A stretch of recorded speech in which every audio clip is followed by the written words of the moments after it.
I am going to call this meeting to order, and would everyone please stand for the Pledge of Allegiance? Pledge allegiance to the flag of the United States of America and to the republic for which it stands, one nation, under God, indivisible, with liberty and justice for all.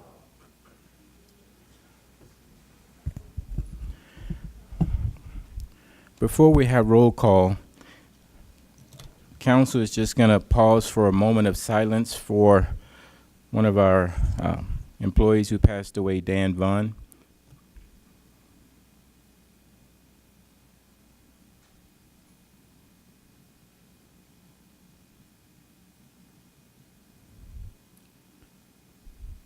Okay. Thank you. You're welcome. Okay, Council. Roll call.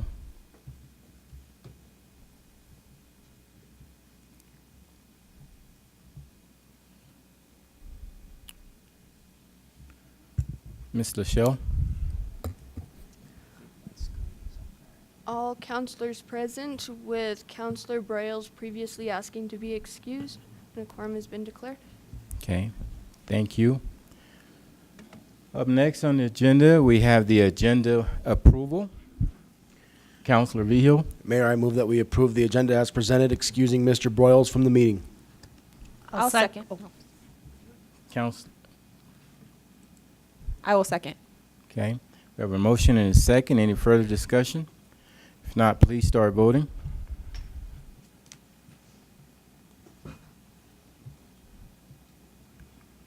Ms. Lachelle. Motion carried unanimously. Okay, good, thank you. Okay, up next on the agenda, we have a segment called Citizen Comment. Looks like we have a full house tonight. So the way this works is we allow citizens to come up and make comments about anything that's on their mind. We ask that you come up to the podium and use one of the microphones right there. Someone might need to make sure that they're turned on. And we do ask that you keep your comments below 3 minutes. At 3 minutes, if you are still talking, I will politely ask you to end the conversation and stop talking at that particular time. If you continue to talk, we will probably won't give you another warning, but you will be cut off, okay? The other thing is, at this time in the citizen comments, we ask that everyone be mindful, respectful, polite, and listen to what the other person is saying without interruptions. We also ask that there are no applause at that time. During the citizen comment section, we will not be going back and forth having conversations, so this is just a time for the citizens to come up to the podium, state what's on their mind. I noticed that we have a lot of comment cards and a lot of people who have a lot that's on their mind that they would like for us to hear. Council would like to hear your thoughts, so we're not going to have any back and forth conversations in regards to these comments cards. At the end of the all of the comment cards, what we're going to do is we're going to have a follow-up, and then we'll answer most of the questions that are posed to council and our staff. Okay? Everyone's good with that? Good. All right.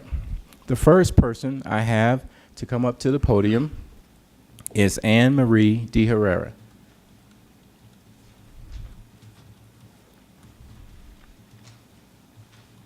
If you could, state your name, and you can start talking whenever you're ready. And Okay. Eric has a clock right there, big clock with 3 minutes right on it. Okay. I'm Anne Marie De Herrera. I'm an Alamosa County Public Health and employee.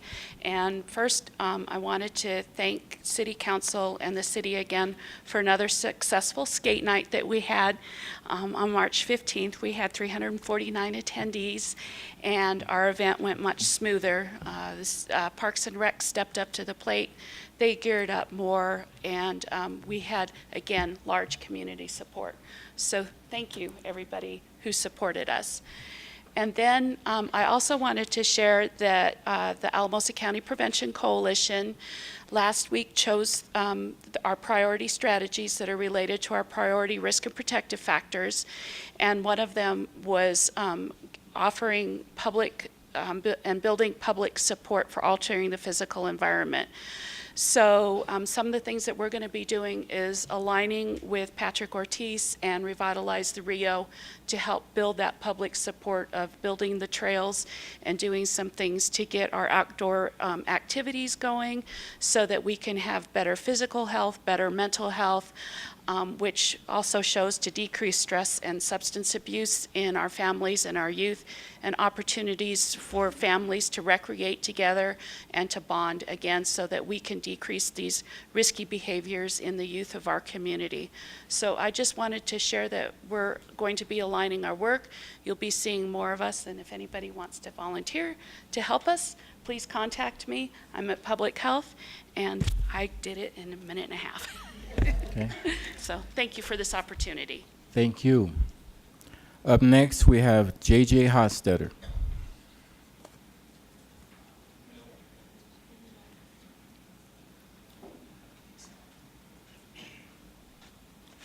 I'm J.J. Hostetter, South River Road residents, and we're here to oppose the Malm Trail.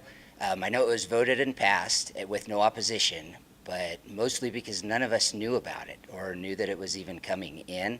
We feel like it's poorly planned design. There's the $50,000 is a start to get it going, but when we had our meeting with the city staff, they had said that they kind of admitted, and they didn't have exact figures, but they were talking 10 to 15,000 out of city funds to finish the trail. And now we're switching to a bridge, which is going to cost the city incredibly. We do have some photos, because the other thing is the big draw that's over there.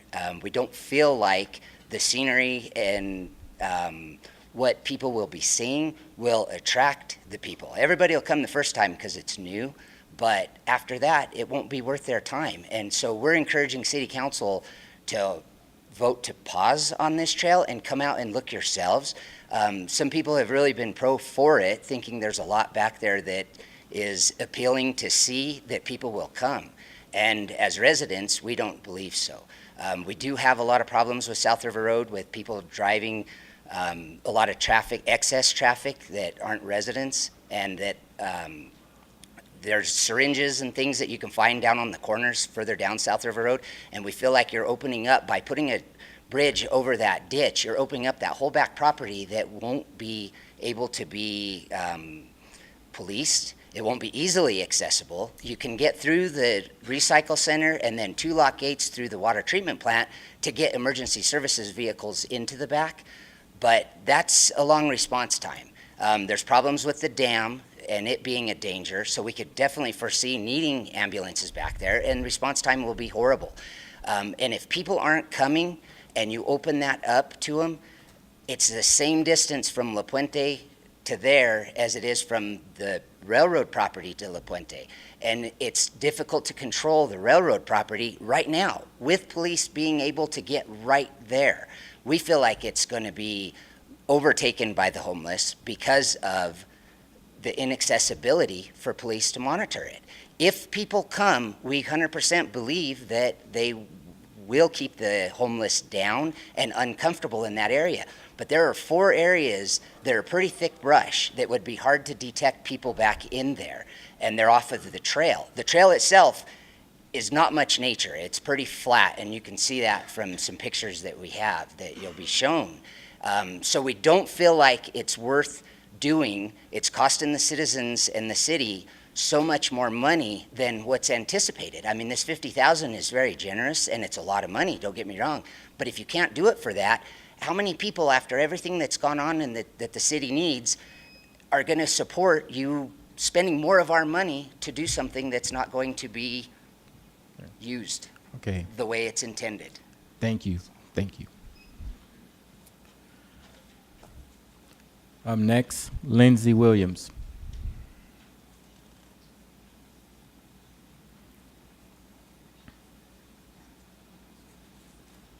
Good evening. I'm Lindsay Williams, and my comment will be short and sweet. I am just commenting on what I feel as a resident of South River Road, the importance of having access to trails on the south side of town. Right now we have dogs and we don't even walk them down South River Road because even though the speed limit is about 35 miles per hour, people go 55, 60. There's a lot of really dangerous corners that are blind and we just don't feel comfortable. We have an old dog, so we have to get him in the car, drive him to Cole Park if we want to feel safe on a trail. So just for myself and my roommates, just having access to something that would feel safe, that would get us off the street, we would really appreciate that. Okay. Thank you. Thank you. Thank you. Up next, we have Jared Hostetter.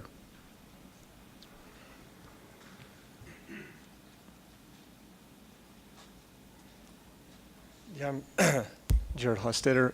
I'm the manager of Southside Salvage. There's my brother pretty summed up everything that I have on my mind, but I'm for the trail, but in a different area. We've had a lot of theft there at our facility, and they access the property through the sewage lagoon. Another thing, we've lived there since '69, and the city's never made any attempts to clean up all the down trees and the underbrush in the area, and it's a big fire hazard, and it would be real devastating if it ever got our salvage yard on fire. So, and that's about all I have to say. Thanks. Okay. Thank you. Up next, we have Jamie Dominguez.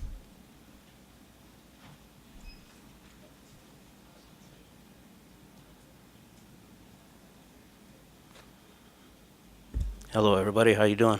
Great. Thank you. I'm here about the trail too. I live in the south side. I live right around the corner from La Puente. I've been there 20 years. I love biking. I mean, I've had bikes stolen from the south side, and I decided one day that I wasn't going to let theft, any homeless activity, or any activities that we consider a nuisance to stop me from being active and riding anywhere.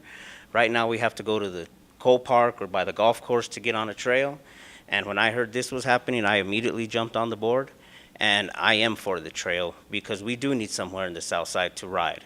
And as far as the south side goes, for us to be equal and the equality be stretched across the board, like the north side, we need to allow some of these things. And if people want to donate some money and we have to cough the rest, then that's where I want my money to go. I mean, instead of addiction, I mean, there's just so much we spend money on that this is something good. My kids are excited. I'm excited. I'm on a couple groups that we are willing to go down there and start working up a cleanup effort down there. And these people need to see us, that we're not going to let them push us back. I mean, if I want to ride a bike with my kid, I don't care where it is, the north side, south side, there should be nothing to stop me. And if they want to make it beautiful and put signs and signage and it be big enough and wide enough, I am game for it. But there will be efforts to go down there and address the homeless and whoever is down there, because this at the end of the day I feel is my property. And I grew up there, I fished there, there's plenty there. I mean, down to just exercising. If you want to ride across a flat field, fine, it's exercise. You want to go back there and see the water, there's water. I've been down there my whole life, and it's worth putting something there. And I'm all for it. Thank you, guys. Thank you. Up next, I have Shannon Hostetter.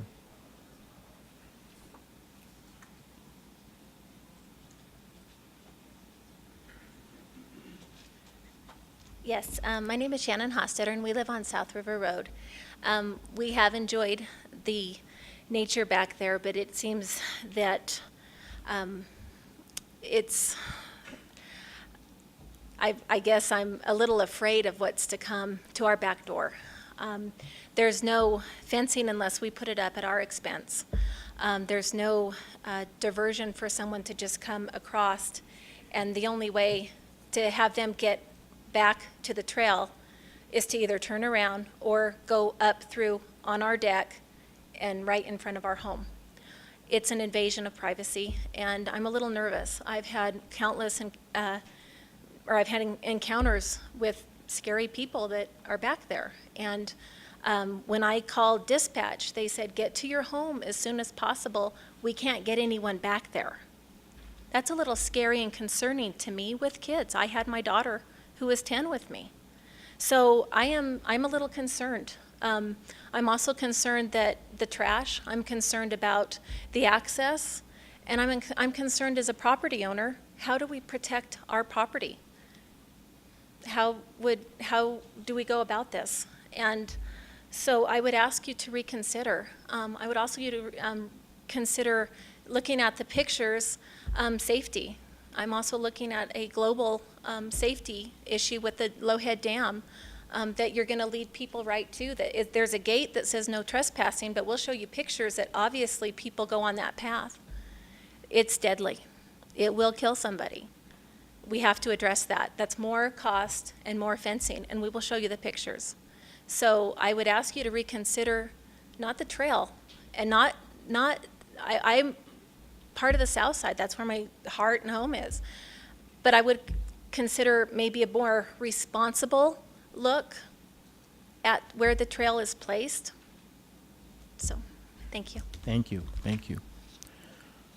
Up next, I have a card with 2 names on it, so I'm not for sure if both of you are coming to the podium together. Okay, Julie Mordecai and Francisco Lucas.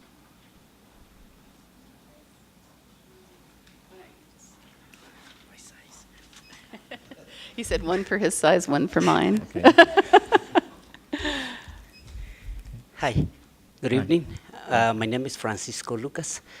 I come in and talk about, I think I heard everybody talking about the trail, and to me it's important too. I don't know where I live, east, north, west, or south, no matter. But we know this side and the south side, it's danger. It's not looking good.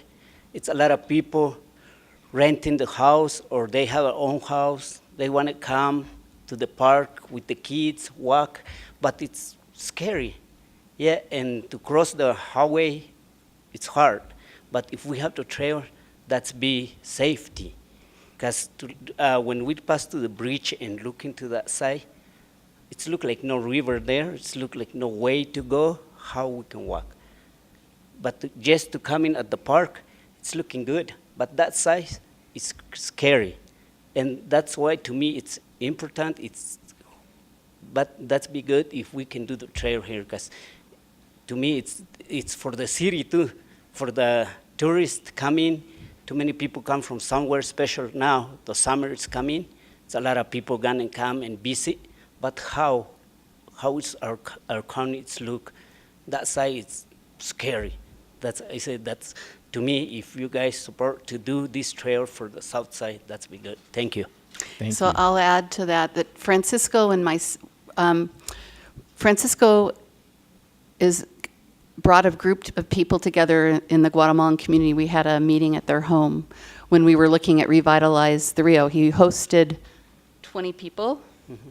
This is about 2 years ago, and the discussion was how important is the river to you and having access. And it was, Jesse Marshallton was with me. He was doing some translation, and the discussion was really about the heart and soul and spirit of how the river is, how important it is to the community. And literally, it's so important what we heard from everyone, correct? Correct. And having access from the south side was really, really important. And so, and then we also had a group at Tierra Nueva to discuss it. And they also felt that having access, because they don't always have great transportation, was very important as well. And I don't like to speak for people, so but we did a lot of work on this. And we did a lot of community work around this. And I am super excited about having 20-something miles of walking trails for our community, personally. So anyway, thank you very much. And I forgot about something too. It's because we have the Rio Grande farm here on this side. So I hate and to too many- interrupt Our you, time's but up, as I yeah. mentioned earlier. Yeah, and too many, Okay. and too Time's many up. families live downstairs, and they walk with the kids to come and work, Okay. and it's hard for them. Thank you. Thank Sorry. you. Thank you. Sorry, Francis. Okay. Okay. Up next, we have Leroy Martinez.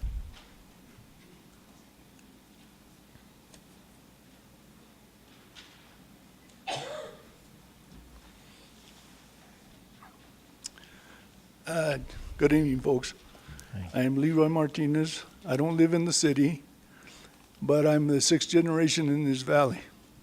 So I've been here a long time. And the reason that I feel that that's not the right place for the trail is because that's where the sludge come out of the treatment plant, and it goes right next to the west side ditch, okay? Well, the west side ditch is about 30 foot wide, and then the sludge ditch is another 30, 40 feet wide.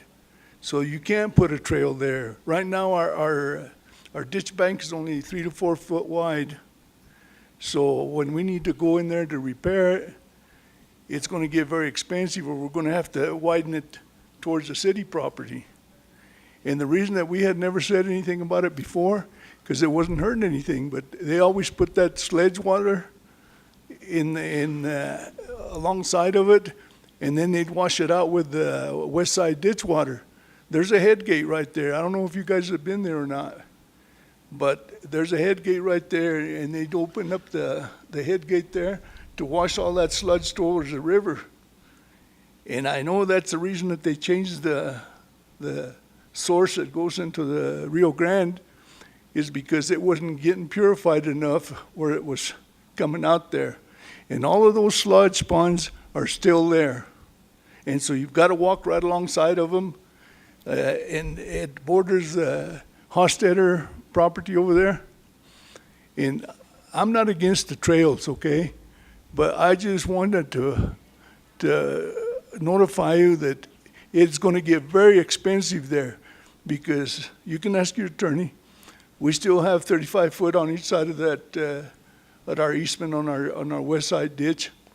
And there's just not enough room. It's only 4 foot wide. And you still have to go through all the sludge and all of that stuff that's there. It's just not a good policy to do it that way. And all I'm asking is you guys go out there and walk it yourself. I've been over there 3 times today trying to convince myself, why would they do this?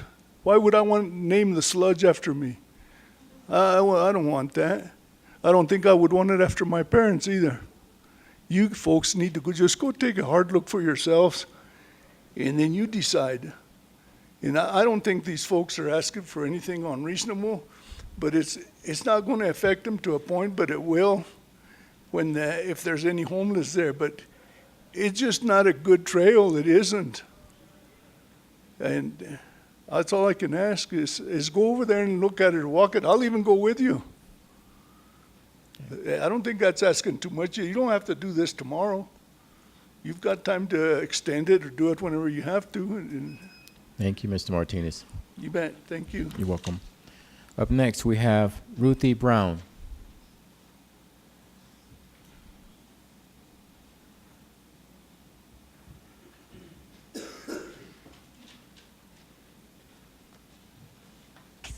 Hi, Ruthie Brown. I live at 711 State Avenue in Alamosa, lower downtown Alamosa.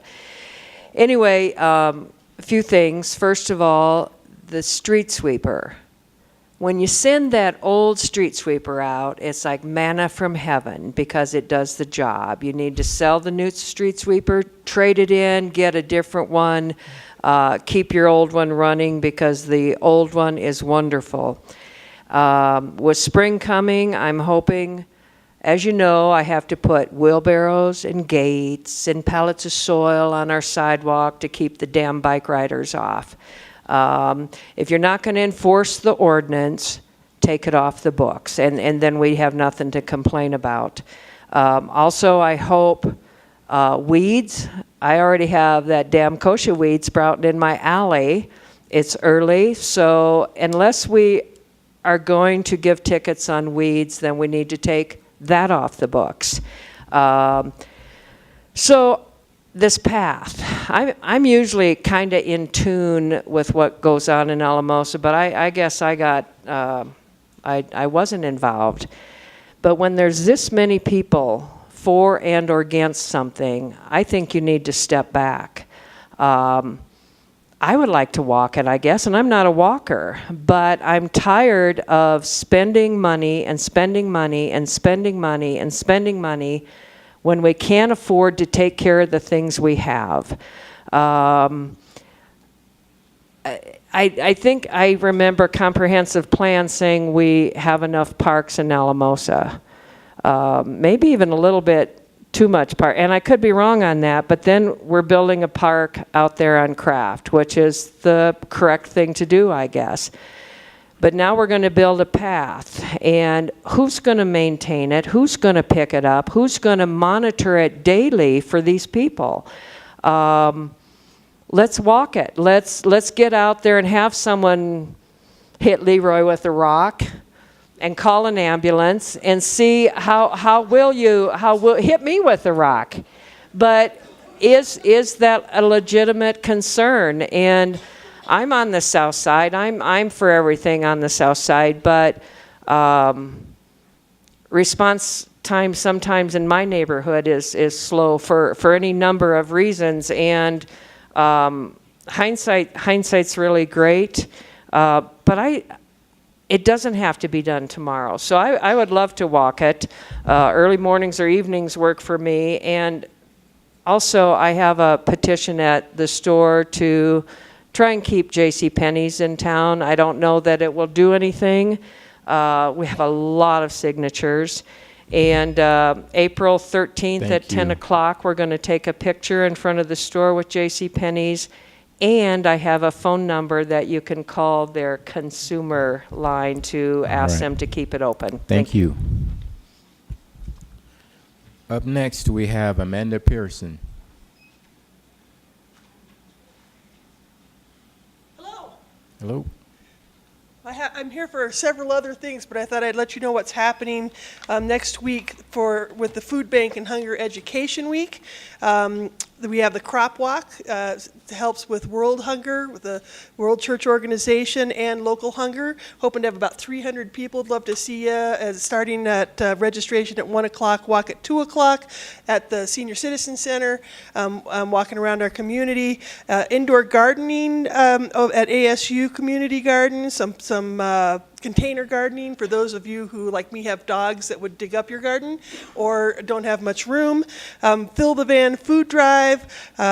Wednesday, April 10th, 11 a.m. from 6 p.m. Safeway and City Market. Judy McNeil Smith and I will be in front of City Market on at 3 o'clock on Wednesday, and we'll have you buy some food for the food bank. Advocacy happy hour, a chance to get our federal representatives to come and see what's going on in our communities. Lindsay's here. 13,000, Lindsay? Is that what we've sped?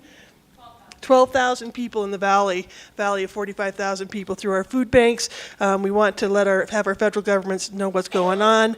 And then we have a Cooking Matters pop-up tour where you can get a gift card and you can learn how to cook, and that's going to be at the food bank, and pretty fun stuff. Want to invite everybody to come. Thanks.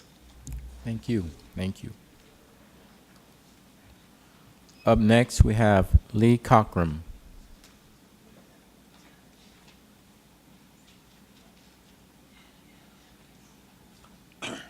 My name's Lee Cochran, and I'm a lifelong resident of Alamosa, 72 years. I'm concerned about what we all have to endure out there on the South River Road. We have the recycling center. I have pictures here of the trash blowing. We have you go on past it, we have to endure the waste treatment plant, same thing. You go on past there, we have a junkyard that will be on the immediate right of the walkers as they go through there. And then the flight path of the airport goes right over us. We have a rodeo grounds right there, and now we're asked to endure this questionable trail. So we're, we really ask the city to take a better look at this and maybe, maybe reevaluate it. I don't know. But that's my main concerns. I have a picture here of what I would consider to be a definite fire hazard. Last spring, we had a fire out there. We were asked to volunteer evacuate. Some of the people were required to evacuate from this fire. Here's some more pictures of the trail. It's really not much after you get past the sewage lagoons and the junkyard, there ain't much to see. You wind up at the Chicago Dam, and it's all restricted property by the wildlife, so you can't go any further. None of the trail is actually on the river. It's all private property. They can't get down to the river at all. And here's a picture of the spillway at the dam. Super dangerous place for kids. You know, I mean, if you get swept down through there, you're done. So I think that needs to be considered. Even though they're not allowed to go there, I think kids would have a tendency, hey, I've played on the river all my life. I was even with a kid that drowned on the river. And I know what these things can do. And I think it needs to be addressed by the city before just walking into this thing.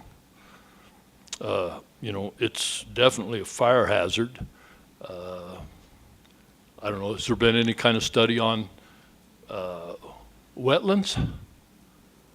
You know, the new flue for the waste treatment plant robbed the wetlands of about a half a mile of valuable wetlands, and I think it needs to be taken a look at. Okay, thank you. Thank you, thank you. Up next, we have Ted Smith. Good evening. Good evening. Thank you. I am a homeowner on the South River Road. My wife and I moved down here in 1992, and we are we're not renters, we're not tenants, we're land taxpayers. You know, we've lived there for 27 years. We've raised our family there, and in the next year, God willing, I hope to retire back out there. So it's a beautiful place, and I share my residents' concerns, my neighbors' concerns regarding the safety, the economic impacts that have been mentioned. And you know, I have a heart. I don't want to say homelessness. These people are struggling. I understand that, but there's vagrancy. And I think there's a difference between the two. And I'm concerned about the vagrancy, the illegal activity, the tweakers that may venture into our backyards and possibly into our homes. And so this is a major concern. But I'm also concerned about wildlife. You know, it seems to me, I'm a hunter. I've been hunting in Colorado for 40 years. And it seems to me every time man wants to put in a new trail or a road, we get in and wildlife leaves. Right now, that area is home to herds of deer. There are elk that cross the river. It is willow flycatcher habitat. And I mean, I heard somebody say they fish down there. You're not supposed to, by the way. Yeah, I won't turn you in right now, but or did I just do that? I don't. But anyhow, it is willow flycatcher habitat. It's home to, I know there's a rookery of blue herons in there. And the river itself is home to the state endangered Rio Grande sucker and Rio Grande chub. And you know people are going to be wading that river. So there are some sensitive populations in that area, as well as wildlife. And I'm concerned that when we put in trails, we put in roads, you know, people are going to walk their dogs. Will there be leash laws on those dogs? Who will enforce those leash laws? I asked city planners at a meeting not too long ago what that plan looked like. What's the O&M? What's the budget? What's the law enforcement? I've yet to receive an answer on that. I hope this isn't a moot point because apparently it's already been voted on. But you know, so I hope I'm not wasting all of our time right now. But it is a concern on many different levels: wildlife, safety, economics. Yeah, so I think you understand what I'm saying, and I appreciate your time. Thanks for listening to me. Thank you. Thank you. Bye-bye. Okay. Up next, we have Marty Jones.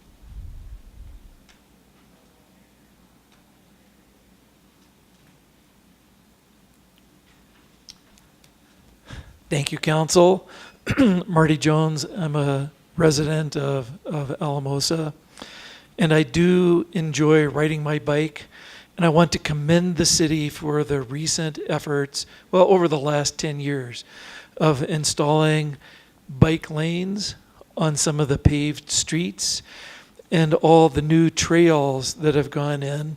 The acquisition of the Sheffas property to be turned into the Alamosa Riparian Park, the new trails that have gone in north of the disc golf course, all of that non-motorized recreation and transportation opportunity that helps.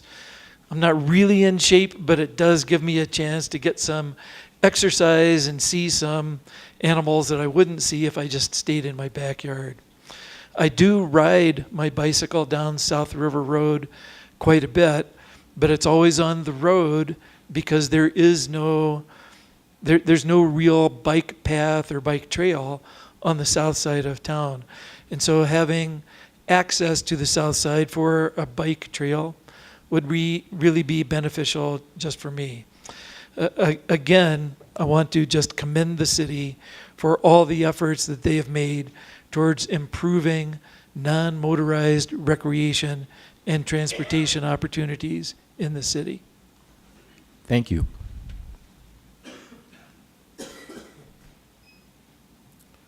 Okay, up next we have Jean Gonzalez.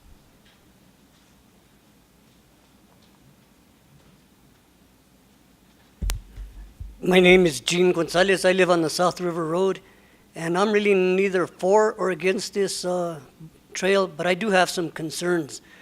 I go for walks down south of my house quite often and ride my bike, and you wouldn't believe the amount of beer bottles and whiskey bottles and needles that are on the road. A lot of times I'll take a bag and try to pick some of it up.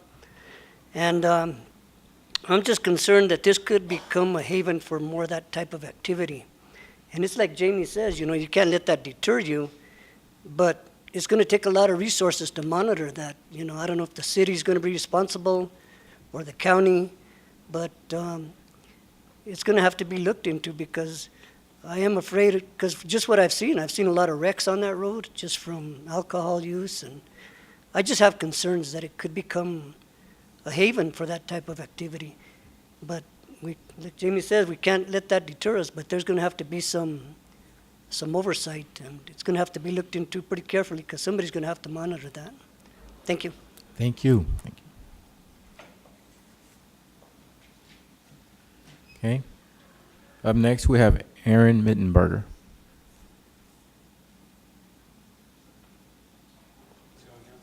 Hey there.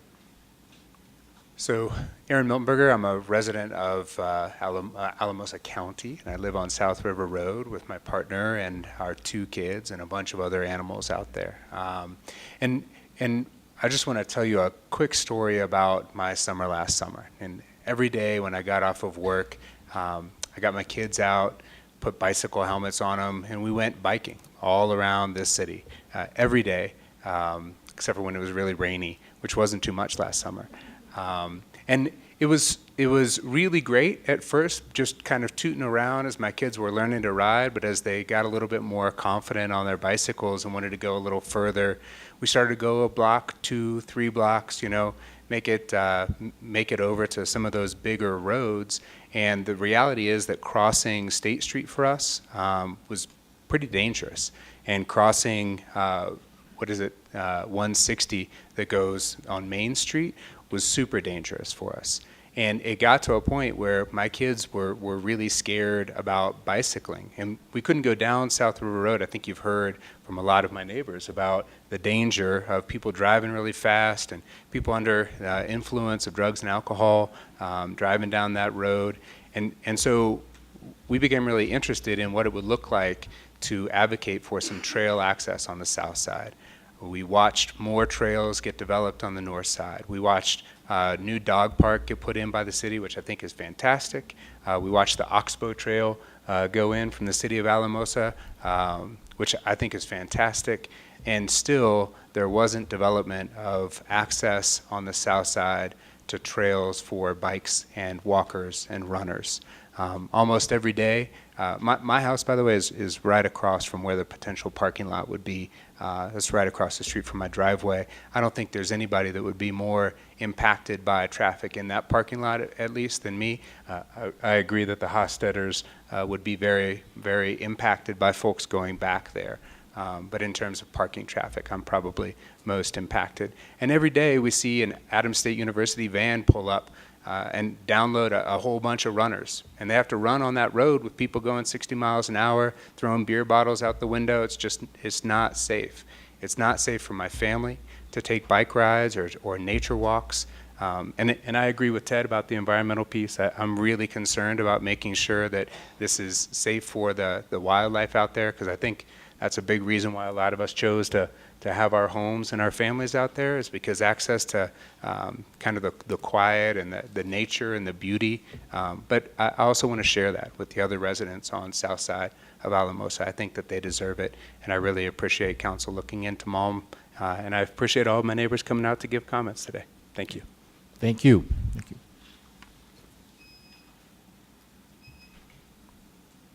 Okay.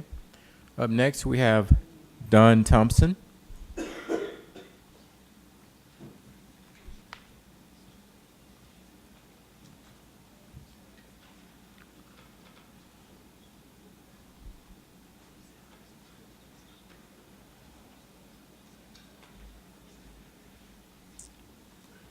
Yes, my name is Don Thompson, live at 924 8th Street in beautiful Southside Alamosa.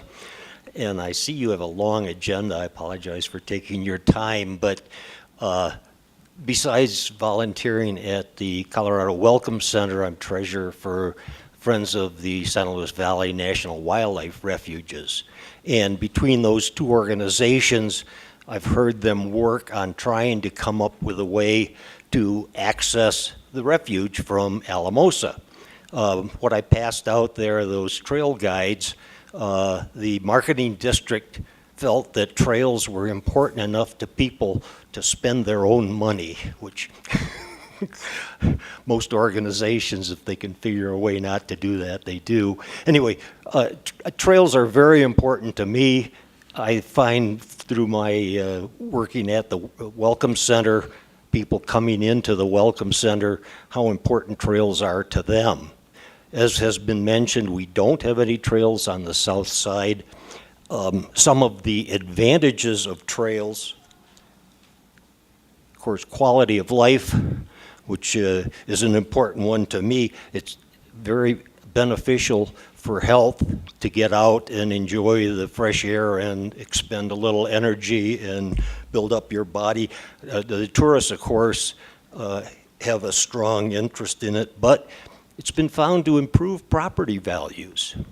Typically in a residential area, I don't know how it would affect commercial areas, but if you've seen advertisements for subdivisions in the Denver area, they all show bicyclists on their 38 feet of pavement that they've got. But you know, this is something that is important to other people too. I'm also a member of a group called Rails to Trails. I've been a member since the early 1990s. They, of course, are building trails on abandoned railroad right-of-way, and they have done studies that show that there is less vandalism, less problem when the public has access to that area than when it's not available for public access. The public keeps the homeless from being there. The public keeps vandalism from going on. It's one of the reasons that I think people along South River Road, where I bicycle regularly, and I've yet to have a beer bottle thrown at me or not had a car move out into the other lane, even if it's going 60 miles an hour. Anyway, I feel that it's going to be a great addition to beautiful South Alamosa. Thank you. Thank you.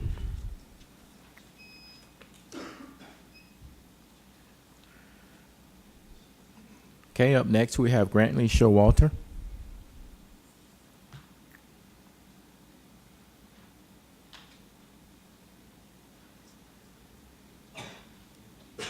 Good evening, Council. Good evening. I just wanted to voice my support for the trail on the south side. I'm a resident down there, and I am really excited about the idea of having a trail to use. I do a lot of running and a lot of cycling, and I use South River Road, but it is, like people have said, it's pretty dangerous.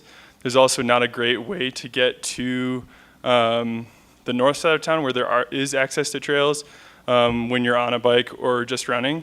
I've actually been hit while riding my bike on State Street by a car while in the bike lane. So that's definitely a concern that I have, when I'm riding my bike, even when I'm in designated bike lanes. So having a trail that's specifically designated for walking and biking pedestrians is pretty exciting to me, and I'm really want to support that. I think also what has been brought up before that I want to highlight a little bit too is kind of the question about equality. There's definitely a lot of trails and a lot of access on the north side of town, and not nearly as much on the south side. And I think that's definitely something that we should take into consideration. That's why this trail is really exciting to me. It offers a lot of other people who have a lot more limited access, a way to get to trail, and kind of balance that out a little bit, because currently it's not super balanced. So I think, that's something that I think about a lot when I think about the trail going in, and I'm excited about that. So I thank you all for your time. Thank you.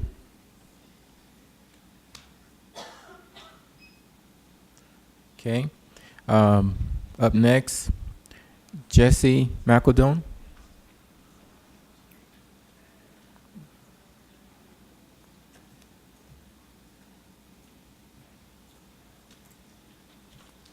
Hello, my name is Jesse Marshallton.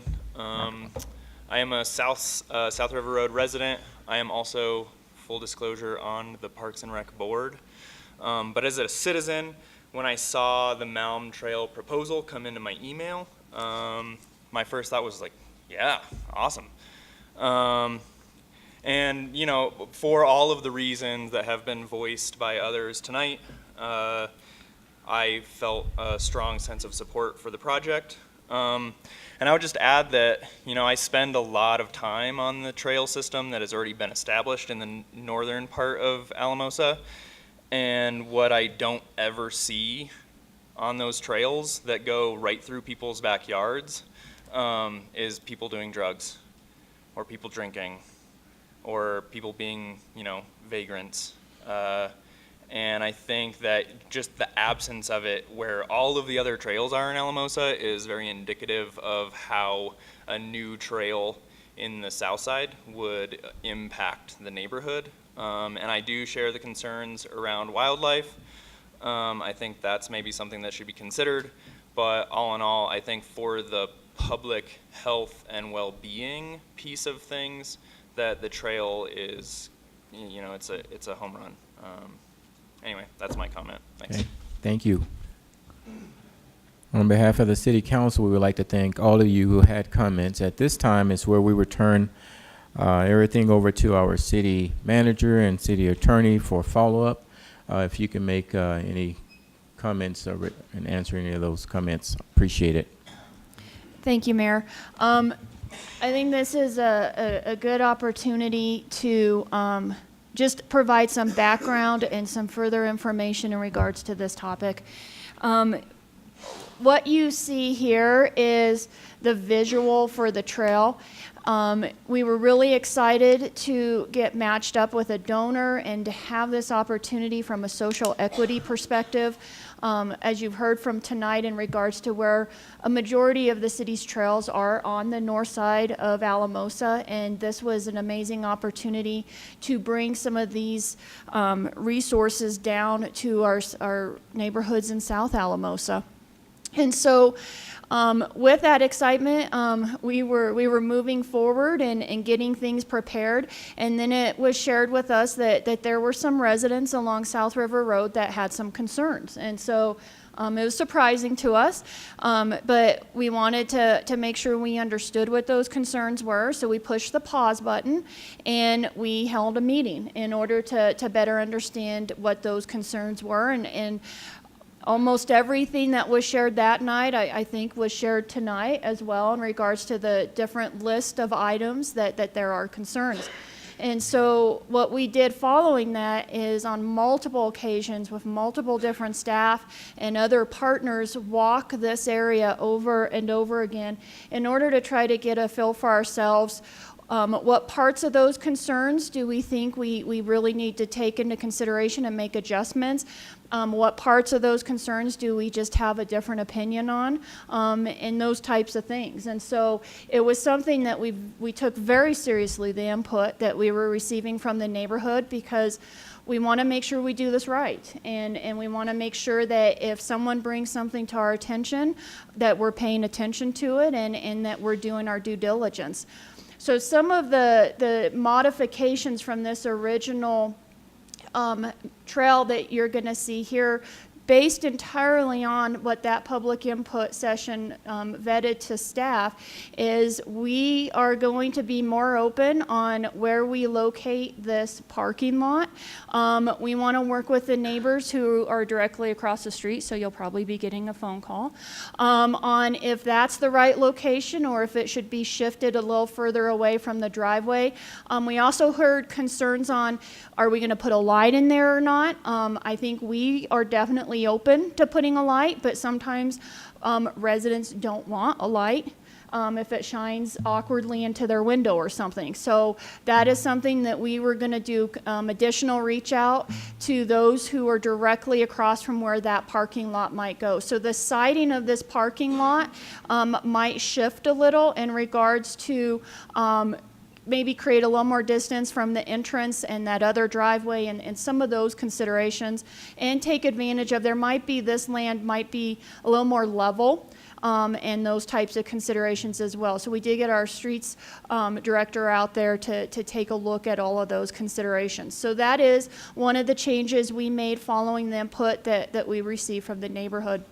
The other is the discussion of the groundwater and how you could see the concern that the trail won't be usable sometimes and those types of things. And so with our public works director and our streets person, and we will also have an engineer out there taking a look at it, the initial proposal for crossing the ditch was more in this area. We feel like it's more appropriate to have it over down in this area. It removes it from this section from being on this side of the ditch and gets it over sooner, and then also on what is that abandoned road that is there. And I know we've sent videos in regards to, you can see a majority of this trail is on abandoned road, so we're not cutting through anything or doing anything like that. The other major change we made following that is discussions with the ditch company and their concerns with the culverts. While we understand our legal obligations to make sure we don't impact the ditch and that we would need to monitor for beavers and all of that, we very much understood what their points were on using culverts versus other things. Now, I don't want to give you the impression that they're in favor of any type of crossing, because there's a good chance they're not. But there is a difference between using a culvert and being able to keep that clear from beavers and those types of things, and what we've changed to, which is a pedestrian bridge. And so that impact in regards to the beavers and the ditch and all of that will be even further reduced and easy for staff to mitigate any types of issues that are there. I will tell you, when we held the public outreach, based on what that input was, when we went out to walk it afterwards, what I expected to see and what I actually saw were two very different things. And I expected to see a lot of trash, a lot of evidence of homeless, of drugs, paraphernalia, all of those types of things, and we didn't see anything like that at all. I am not an active trail user. I am going to own that. I have walked a few times on the Oxbow Trail and some on the levee. So I'm not nearly as much of a user as some of our other people, our other community members. But I will tell you, walking in this area, and I'm focusing on the orange, It was great. There's some where you feel like you're in the middle of nowhere. There's others when you get up in this area, you get much more of a view of the mountains and just nature and those types of things. So it's a really nice trail. Now, I think what's important to understand when we are looking at concerns and how close is this trail to other properties. So you do have some of the residents who are in this area, but this is the city-owned property, and the city-owned property kind of goes up against then what the salvage yard is, and then comes down here. But the city property does not go to the river. I don't want to say this yellow line's the line of the city property, but if we envision that that's pretty close, this is private property right here. And this is private property right here. As far as a house, the only resident is down right here. Now, what we tried to emphasize during the meeting and during further conversations is this loop is not set in stone. I think this is part of the trail that's creating for this residence a majority, not all of it, but some of the concern, because this is the part that would get closer to a residence. And then this is the area where they talk about fencing might be needed in order to prevent people from getting onto this private property and those. So this has never been in stone here, just like this one, once we went out and walked it and we're getting an engineer to look at it, is seeing some modifications as well. When we walk it with our wildlife partners, the refuge and other wildlife partners, this trail, this loop here could look very, very different. I anticipate that it will look different. The point of having this here was just to give an idea that there would be a loop, but it would not be in that location. In regards to the wildlife, as you can see in the videos, and what I can tell you is a majority of this is on an abandoned road. We are not cutting through wildlife or doing anything like that, and we are not in wetland areas here. We always comply that if we are doing anything that requires permits or studies, we would be complying with those. Now, somewhere in here is when the city property ends and the wildlife refuge comes into play. And so obviously the Wildlife Refuge has been a partner with us.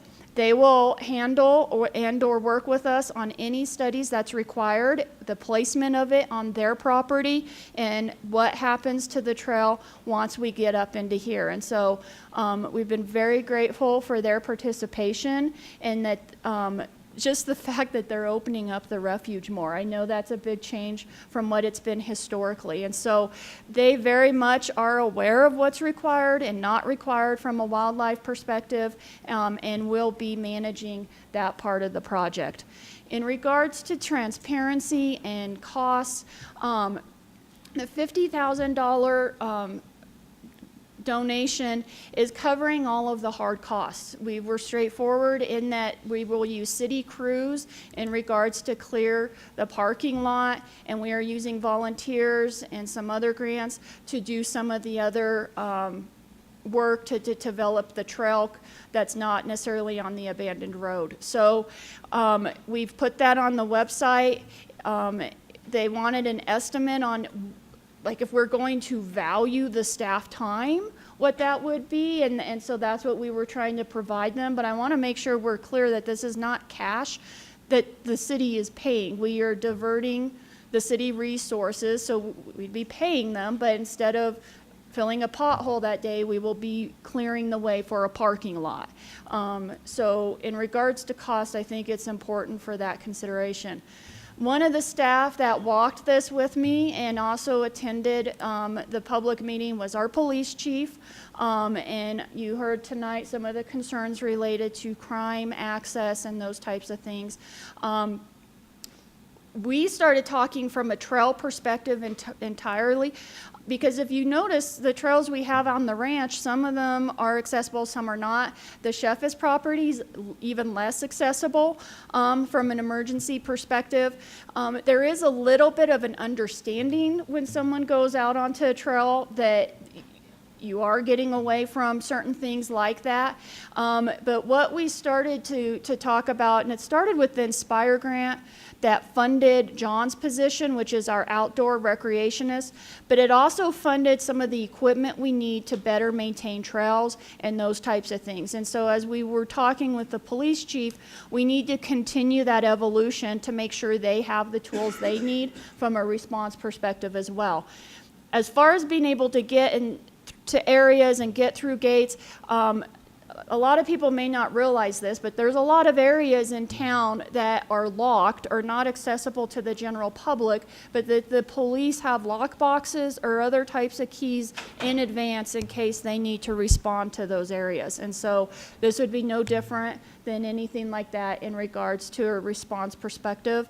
And there's not a concern from our police chief in regards to this trail and how it compares to the other trails that we have. In regards to the priority, you've heard from residents here tonight that have talked a lot about seeing trails and the value that the community's placed on it. As a reminder, when we did do the comprehensive plan, Andy's pretty proud that trails beat out streets. It's only by 1%, so I think he's a little too proud for that 1%. But trails was a high priority. And I cannot say enough from a social equity perspective to reiterate what was shared tonight on where the trails are in this community and where they're accessible and where they're not. And I think that is very important to understand. I want to make sure, I'm just going to take a quick look. There was some language tonight that I do want to talk a little bit about. We've talked a lot about how we are changing our discharge location, which is near where the ditch was, where it was, and then it's being put to a different location above, further up in the river. Sludge, from a technical perspective, is not good stuff. The sludge is put here and it cannot be put back in the river. It's dried and it goes through a several years process, and then it can be applied to farmland or something. But sludge, as the technical term, is not the discharge that comes out of the wastewater treatment plant in order to go back into the river. So the discharge that comes out of there has to meet all the requirements that wastewater treatment plants need to meet when you're putting water back into the river. And so I just want to make sure we're clear with that, because I can tell you when you're walking this trail out there, which we've done multiple times, and we are between the ditch and where the discharge location was, it is not anything that would resemble sludge or anything that you would not want to be around. It's a very pleasant environment to walk and to experience it. So I want to make sure that we're clear in regards to the wildlife, that we're aware of it and we're deliberate and we're making sure we're working with the right partners in the location of this trail. And I think, from that perspective, it's just, this map is very good to understand what the nearest location is for other people, and the fear and those types of things, I think, is a very good visual to help for that. And for that, if council has any questions, I can answer. Okay, thank you, Heather. Councilor Daniel. Thank you, Mayor. You're welcome. Heather, thank you, and thank you, everyone, for sharing your thoughts and your perspectives. I do have a question. So the lighter yellow part of the trail that I heard you say, and I just want to make sure I'm understanding, and then I'd like a timeline if we have it, that's not set.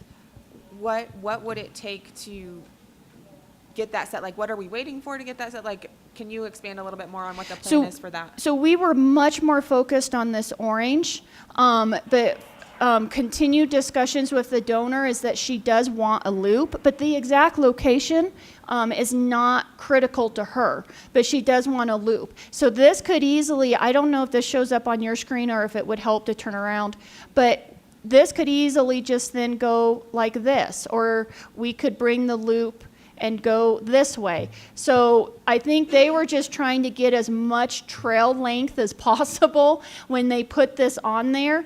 But when you walk it, and this is where you're going to see more wildlife, and this is where you get closer to some of the other properties. So the yellow was the one that was even less in stone than what the orange was. Councilor Griego.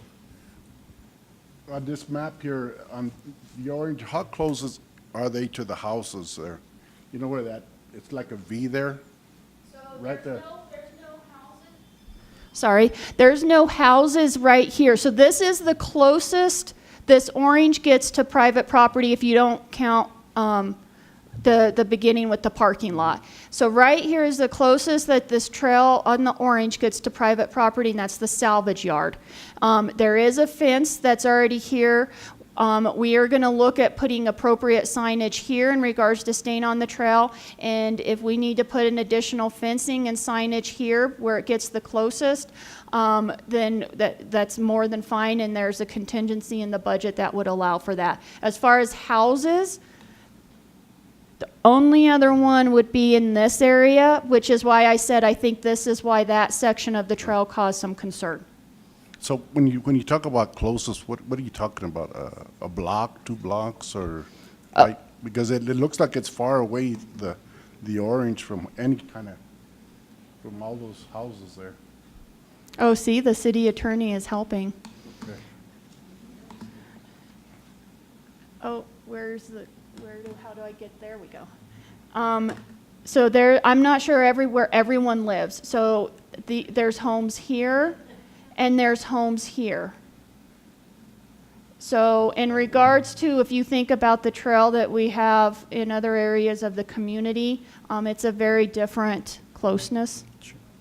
Thank you. Okay, Councilor Vigil.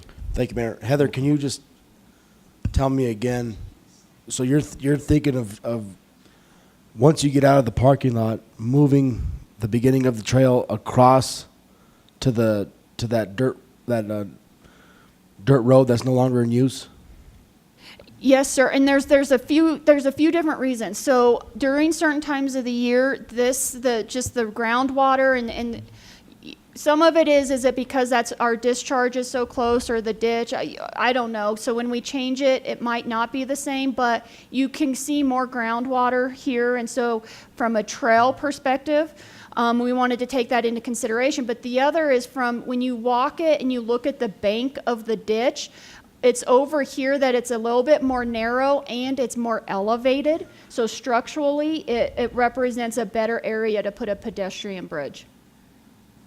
And in regards to price, this is going to be donated at $50,000 value, yes?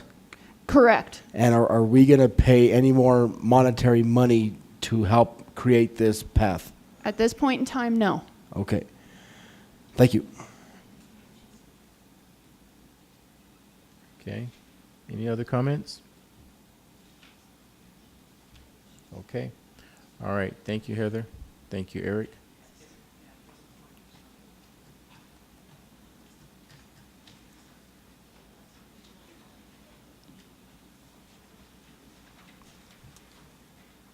I mean, Mayor, I got a couple more comments. Go ahead. Kind of reiterate what Ms. Daniels said. Thank you all for being here tonight and voicing your concerns. Excuse me. I mean, there are a couple things I would hope that we look into a little bit. Probably one of the bigger concerns for me is I know back in there it's kind of there's a lot of undergrowth and bushes and shrubs and all that type of stuff. I hope we have a plan to clear some of that out a little bit, because that can be a fire hazard. So I hope we'd look at that. And just as a vision, we've been talking about having trails from that end of town to that end of town and connecting them at some point. We've been talking about this for years. So I'm glad that we could put something down there, because those people need it and they deserve it. So for me, that's where I stand, and I hope we continue with this trail. Thank you, Councilor Vigil. Mayor, can I jump in real fast? Sure. I did forget what Councilor Vigil brought up the fire. Ironically, a year ago, we had talked about, we were getting concerns with the wilderness area, which is just south of the river, south of the golf course, in between a neighborhood and the river, and the brush, and if there's a fire, and there's a few other areas that the fire chief was concerned about. So we've reiterated that he's going to look at all city-owned property, because this is not the only area that there could be a fire potential, and identify some of the cleanup and some of that management that we need to do. And so we did take that very seriously, and we are following up on that. So thank you for mentioning that. Okay, thank you, Heather. Up next on the agenda, we have ceremonial items. We have Chief Anderson, who's coming up to the podium to introduce a new police officer.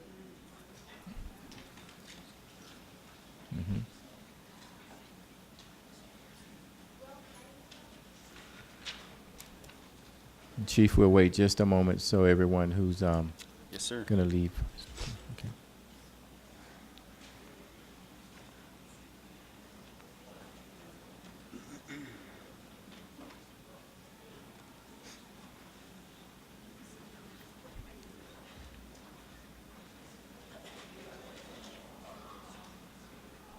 Mayor, as we're waiting on this, we do have someone who is here for a presentation that's later on in the agenda.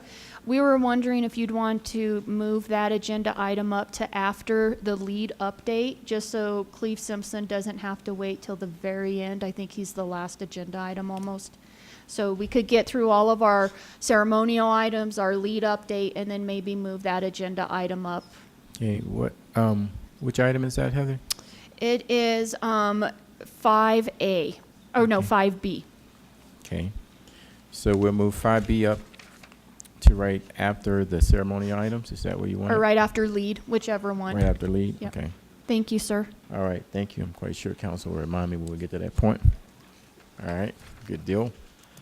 Okay. Chief Anderson. Okay. Thank you. Mayor and City Council, thank you for the time tonight to introduce you all to the City of Alamosa Police Department's new officer, Mario Valdez. Mario is a San Luis Valley native who was raised in San Luis, Colorado. Mario moved to Mississippi where he met his wife, Joelle, and they had their first son, Dario. Following Hurricane Katrina, Mario and his family relocated to North Carolina, where they had their second son, Donovan, and Mario made a decision to enlist in the United States Army.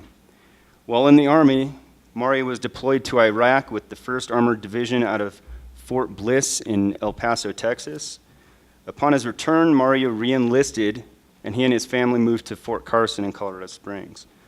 Once Mario's time with the Army was completed, he and his family decided to move to Alamosa, where he began his college education at the Trinidad State Junior College while working at the Alamosa County Detention Center as a detention officer. Mario graduated in 2018 with an Associate's of Applied Science in Police Science and completed the Southern Colorado Law Enforcement Training Academy with honors. Mario was named valedictorian of his academy class and received several other awards. Mario began his policing career with the Monte Vista Police Department as a patrol officer and recently completed the FTO program with the Alamosa Police Department to become the new school resource officer for the Alamosa Public Schools. Having been a volunteer youth football coach and avid supporter of Alamosa sports, Mario is excited to serve the community of Alamosa's youth. So at this time, it is my pleasure to introduce you all to our new officer, Mario Valdez.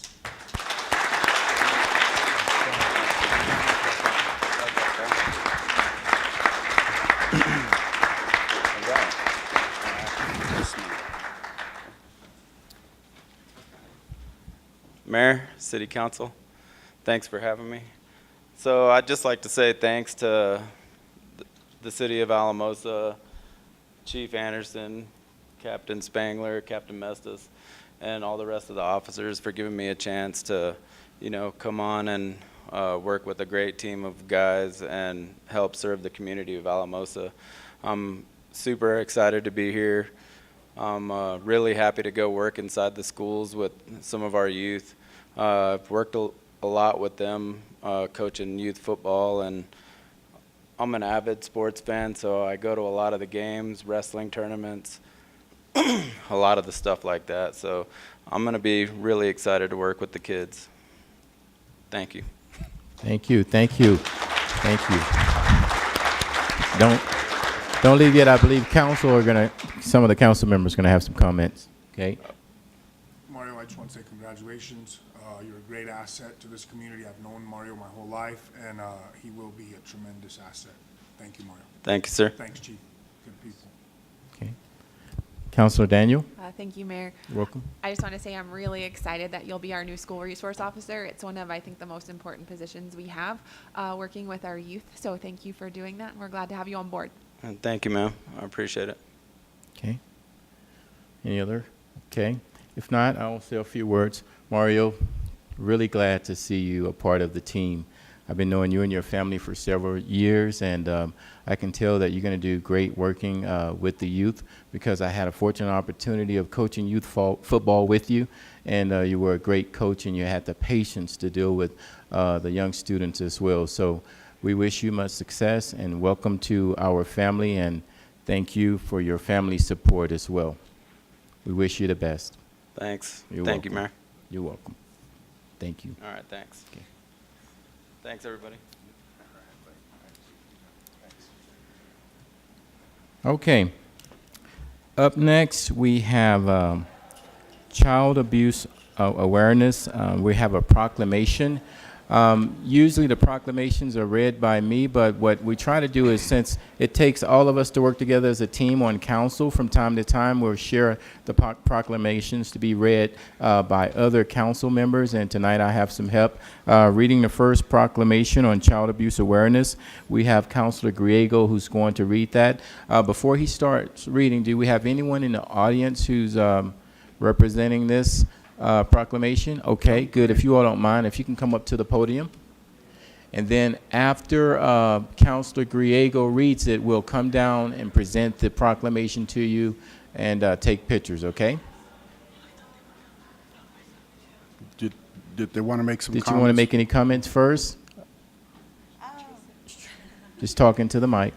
Thank you for having us tonight. It's You're a welcome. really important cause that we represent. I work with the Children's Advocacy Center of the San Luis Valley, and previous to that, I was a caseworker with Alamosa County DHS. So protecting children and bringing awareness to our community is really important and near and dear to all of our hearts. And we just are so happy to be here with all of you, because the children are our most important resource. So thank you very much. You're welcome. Councilor Griego, we'll have you read that proclamation. First, thank you, Mayor, for allowing me to read this. This is very important. You're welcome. Proclamation concerning recognition of the month of April as Child Abuse Prevention Month. Whereas children have a right to thrive, learn, grow to the full potential. And whereas children are key to our state's future, success, prosperity, quality of life, while our children are our most precious resources, they are also our most valuable. And whereas our children are the most valuable resources and we shape the future of the state of Colorado, strengthening Colorado families is one of the most effective ways to prevent child abuse and neglect. Ensuring the opportunity for children to develop in healthy, trusting families, schools, and neighborhoods. And whereas when we ensure the healthy development of our next generation, they are most likely to contribute positively to our communities and productive, responsible citizens. And whereas families can also be made stronger when they are educated about the various stages of child development and age-appropriate child behavior, early identification of any development or behavior concerning it's integral to keep children safe. And whereas we all play a role in preventing child abuse and neglect, that there are ways everyone could get involved to help a child. Even though these individuals are raising a child or working with children every day, just one person has the power to make the extraordinary difference in the lives of both children and family. And whereas the state is currently implementing initiatives for improving the safety and well-being of the children and families across Colorado. And whereas we must come together as partners to keep children safe and extend a helping hand to children and families in need.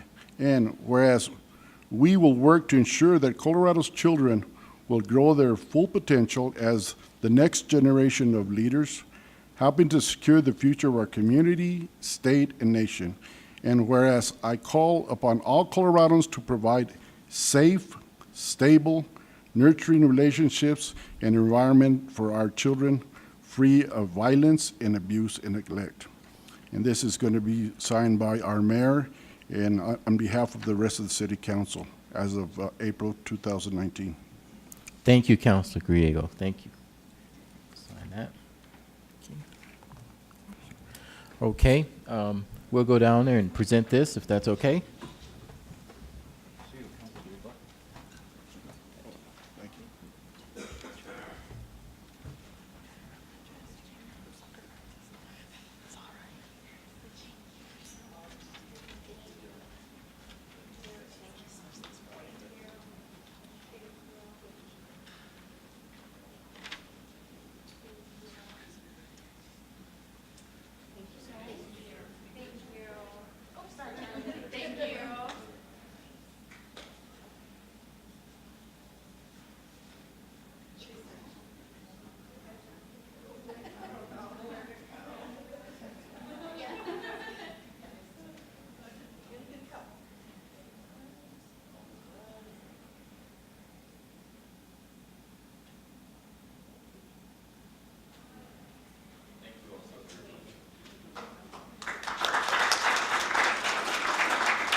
Thank you, Charlie. Thank you, Mayor. Okay. Thank you, Council. Okay, up next, under ceremonial items, we have Sexual Assault Awareness Month. And this proclamation is going to be presented. Do we have anyone in the audience representing this group? Okay, if you could come back up to the podium again. Wow. Okay, good. Thank you. Do you all have any comments you would like to make? I would just say that this group is because TUCASA, which is our domestic violence, also has a Child Advocacy Center. And these folks are here from the Child Advocacy Center, but we don't just deal with children, we also deal with anybody who has suffered sexual violence and give them a safe place to tell their story, a safe place to be if there's an examination, and to prepare them for the process, the court process afterwards. And so we're really, to me, as an attorney and a former judge, there's nothing more important than to give people a place where their voice is heard. Thank you, and I too would like to thank you all for giving people who go through these type of experiences a safe and comfortable and secure place for comfort and also for some form of healing. The work that you do in the community is very important and needed. So I know it's hard and it can be challenging and difficult at times dealing with people at different stages of abuse. No form of abuse should be tolerated in the city of Alamosa or the United States or anywhere in this world. Thank you for keeping us aware of all of these issues that affect people. So you're welcome. Up next, we have Councilor Daniel, who's going to read this proclamation. And I just wanted to say thank you for the work that you do every single day. Our communities need you and they are appreciative of you. Sexual Assault Awareness Month, April 2019. Whereas Sexual Assault Awareness Month calls attention to the fact that sexual violence is widespread and impacts every person in this community, and whereas the goal of Sexual Assault Awareness Month is to raise public awareness about sexual violence and educate communities on how to prevent it. Rape, sexual assault, and sexual harassment harm our community, and statistics show 1 in 5 women and 1 in 67 men will be raped at some point in their lives. And whereas child sexual abuse prevention must be a priority to confront the reality that 1 in 6 boys and 1 in 4 girls will experience sexual assault before age 18. And whereas on campus, 1 in 5 women and 1 in 16 men are sexually assaulted during their time in college. And whereas the theme of this year's Sexual Assault Awareness Month campaign is I Ask.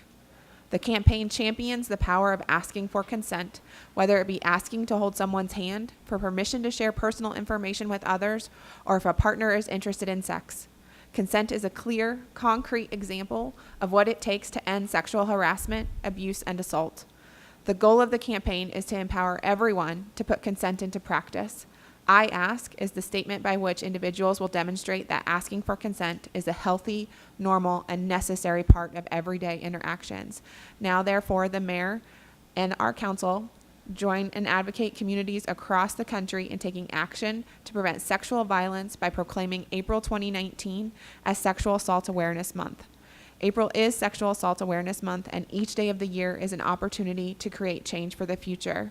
Given under the hand of the mayor and the seal of the city of Alamosa this third day of April. Thank you. Thank you, Councilor Daniel. Okay, we'll go down and we'll present this to you.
Mayor, if I could add something to that, I'm sorry. Okay, if you can, go ahead. Okay. I just wanted to say, if we listen to the statistics that 1 in 6 boys are sexually assaulted, but only 1 in 67 men have been sexually assaulted or report that, we know that men vastly underreport sexual assault and rape. And so we need to also make it safe in our community for them to be able to come forward and speak about the sexual assault that they've experienced and not feel like it's only a women's issue. And so I just wanted to point that out. Thank you. Thank you. Thank you. And up next on the agenda, tonight we have a special guest in our audience that I would like to make sure that council has an opportunity to recognize. She has been a great addition to the Valley Courier, and she's, yep, I knew you were going to give me that look. She has done so many wonderful things throughout the San Luis Valley. She's covered stories from a wide variety and range of issues. She's been pretty much the person that the community goes to find out information that's going on in the San Luis Valley. Tonight, we're fortunate enough to have the opportunity to stand up and give Ms. Ruth Heide a round of applause for her service.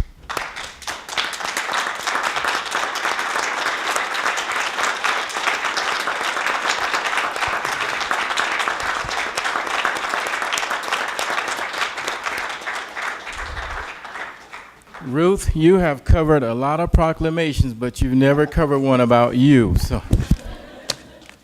So tonight, we would like to have the Valley Courier staff, if you could come up to the podium, everyone, and we're going to recognize Ruth here in a moment and read a proclamation. So if any of you want to come up here to the podium, just help yourself.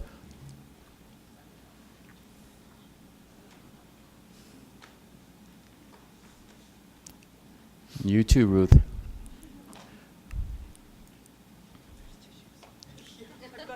packing. Would anyone like to say anything before we do the proclamation? Please feel free to do so at this time. Thank you. Well, this is hard to talk about. I have a column in tomorrow's paper declaring for the first time in my 45 years in this business, having employed someone that is irreplaceable. We're going to do our best, but please be patient with us. I'm thankful that we have Ellen here from our home office in Illinois to fill in for a few weeks. I'm struggling trying to find the right person, but we will find that person. Just bear with us, and God Almighty will miss Ruth. Thank you, Keith. Debbie, did you want to say anything? Okay. Ellen?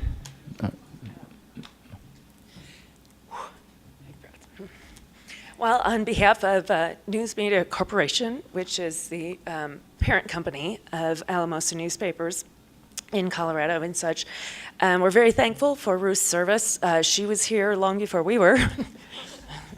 And she's been beyond a dedicated employee, and I have been in town since Monday. And just everywhere we go, everybody's smiling, talking, very much appreciative of her. And I'm really honored to try to fill these wonderful shoes. So yes, and as far as what Keith said, please bear with us. And we're going to do our best to get that paper out every day, and we won't do it justice, but we'll get there. And if you know anybody who wants to be editor, it's a fun job. Thanks, Ruth. Thank you, Ellen, and welcome to Alamosa. Ruth, would you? It's a wonderful, wonderful city. I've felt so welcome by everyone, by all of you. I've met some of you already, and I'm looking forward to my 3 weeks here. Okay, good. Ruth, would you like to say a few words before we read the proclamation? I probably won't be able to. It's okay. You guys mean a lot to me. Thank you very much for being the type of council that you are and the kind of people that you are. And I wouldn't be leaving you if it weren't for the cancer, but I can't do it anymore, so I appreciate this community. Has just been awesome. This valley is just so wonderful. Just appreciate all of you. Thank you. Thank you so much, Ruth. And Ruth, you mean so much to us that in reading this proclamation, it's going to take two of us to read it. Tonight, Councilor Hensley is going to start off reading a proclamation. She's going to get to a certain point, and then I'll end the proclamation. Councilor Hensley has had a lot to do with this proclamation, and I feel that it's only the right thing for her to participate as well. So before I start, I do want to say one thing as well. Ruth has made a huge difference in my life to where I'm at today. So I started at the Alamosa Inn in 2001, and Ruth used to come in and drink coffee. And she was so supportive of me when I decided to go back to school. And every day she would always give me great motivational little conversations and really encouraged me. And she truly has made a difference to where I'm at today because of her support. So even before I was on city council, anything like that, those years that I went back to Adams State, I worked at the Alamosa Inn, then the Grizzly Inn, and I am so, so blessed that our paths have crossed, and you mean the world to me. So I am honored to have you as part of my life. So I wanted to share that with you, and I guess with that I'll start the proclamation. So whereas Ruth Heide has dedicated 33 years to the Alamosa Courier and community, 11 years of which were spent as the Courier's editor, and whereas Ruth's commitment to the highest standards of journalism is only seconded by her strong devotion to her faith, her community, and the issues that are important to the entire San Luis Valley, and whereas Ruth established herself as one of the most reliable voices in the San Luis Valley on stories ranging from water to education and government to health care, and whereas residents of Alamosa and the entire San Luis Valley thank Ruth for her strong commitment to her community and the people who call it home, and the outpouring of support for Ruth is indicative that this community loves Ruth just as much as she loves this community. And whereas the city of Alamosa has greatly enjoyed working with Ruth and appreciated her fair and objective reporting. And whereas Ruth humble and professional presence, along with her kind smile and at city meetings, will greatly be missed. Now, therefore, I, Ty Coleman, Mayor of the City of Alamosa, Colorado, and on behalf of the entire City Council and staff, do hereby recognize Ruth Heide for all of her hard work and dedication to the City of Alamosa, given under my hand and the seal of Alamosa on this 3rd day of April 2019. Thank you, Ruth.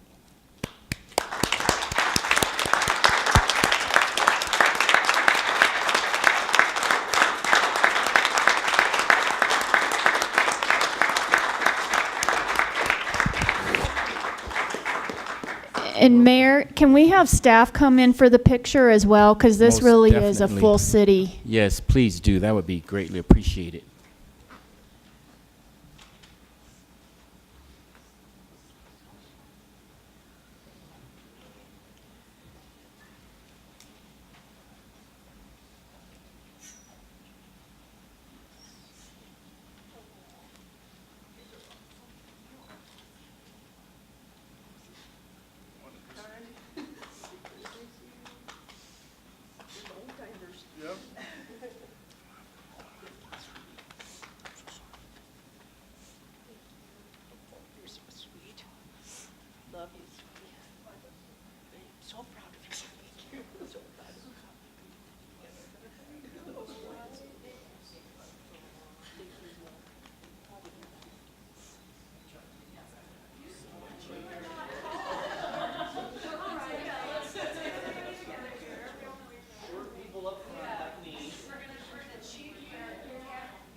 So what I want to do is give council a few minutes to make any comments on behalf of Ruth. I know she meant a lot to everyone, so I'll go ahead and start that before everyone leaves, before Ruth leaves. Councilor Griego, please.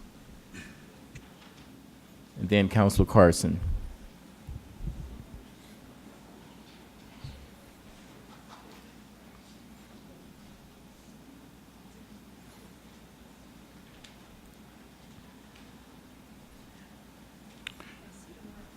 As Ruth has said, we're old timers here, Ruth. I've been here 36 years and I've never had anybody cover this except for Ruth. And just the hugs and the caring that you've been so fair to our council. You know, there's a lot of times we have debates in here, and you have been fair. And one piece of advice that I took from Ruth, and when I was very, very young and barely come on this council, she told me, she says, if you don't want me to write it on a paper, don't say it.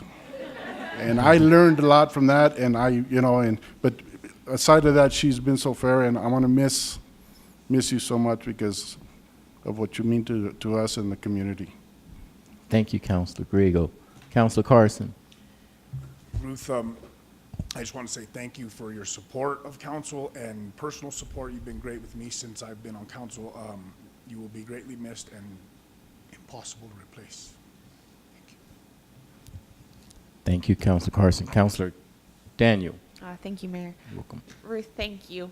You're always a friendly face, even when we're worried about what we're going to talk about up here. And so I really appreciate you just being there and being so consistent, and us knowing that we could count on you too. I hope you felt like you could count on us. But I always felt like I could count on you. And if, we needed a smile, you gave us one. So thank you for that. Counselor Hensley, then Counselor Beal. So just to add, obviously you made a difference before I was on council, and whoever thought that when we were having our conversations that we would be in a situation like this. But I will say, you have an integrity, a compassion that I aspire to be like. You make a real difference, and how you've reported things shows your compassion for our community and how much you care about everyone who's here. And I just want you to know that you've been in my prayers, and I continue to pray for you. Thank you, Counselor Hensley. Counselor Beal. Thank you, Mayor. Ruth, I've only been here for 6 years, and I think I didn't start talking to you till like year 3. But I was kind of afraid of you. But just your compassion, your integrity, your professionalism, those are things that I've learned from you, and I'm going to keep using those things. And I'm praying for you as well, and thank you for all you do. And Ruth, I tell you, I can't express enough how much I appreciate you covering all of our council meetings. In fact, you don't know this, but many times when people in the community come back and they'll say things that I said that I know that I didn't say, I go and read your paper and I'll say, look, this is what she quoted, that's what I said. So I just want you to know that we appreciate your accurate reporting. I'm going to miss your smile, and I'm also going to miss the hugs that you give, and we're going to miss your presence. But we pray that you have much success in your retirement, and we pray for healing for you as well. And the other thing that I like the most about you is that you're the type of person, you don't say much, but you demonstrate your faith by your positive actions, and that means a lot. And thank you so very much. We appreciate it. Okay? Thank you. And we're going to go ahead and move on with the rest of the agenda. Thank you, Council, and thank you, staff. Okay. Consent calendar A. We're finally here. Okay, Counselor, anybody? Mayor, I move that we approve consent calendar A. Okay. I will second. We have a motion and a second. Any further discussion? Okay. All right. If we could, get ready to start voting.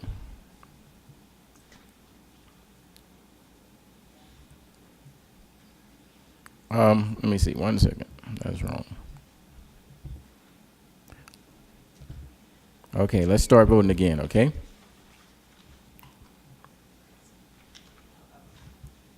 All right. Ms. LaChelle?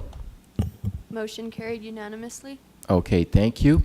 Okay, up next, this is where I wanted to make sure that we're on the right page. We have a presentation. We have presentations from outside agencies. What did we say we were going to do earlier, Heather? Let's do lead first, and then after that, we'll move Mr. Simpson up, and then if we could move the homeless one up as well, because I believe we have some representatives here for that item as well. Okay, So all right. let's do lead, then cleave, and then homelessness. All right, okay. I like that rhymes. Good deal. You can have a tall one. I'll take the short one. Good evening. We're here to give our updates about the program since we've last seen you. We've done our expansion into Rio Grande County, so we have currently trained 22 additional law enforcement officers in the valley to participate in the LEAD program. Some of the breakdowns of our numbers, we have currently 35 total referrals into the program, and out of those, 22 are from Alamosa Police Department. 8 of those came from Monte Vista Police Department, and 5 are from the Alamosa Sheriff's Office.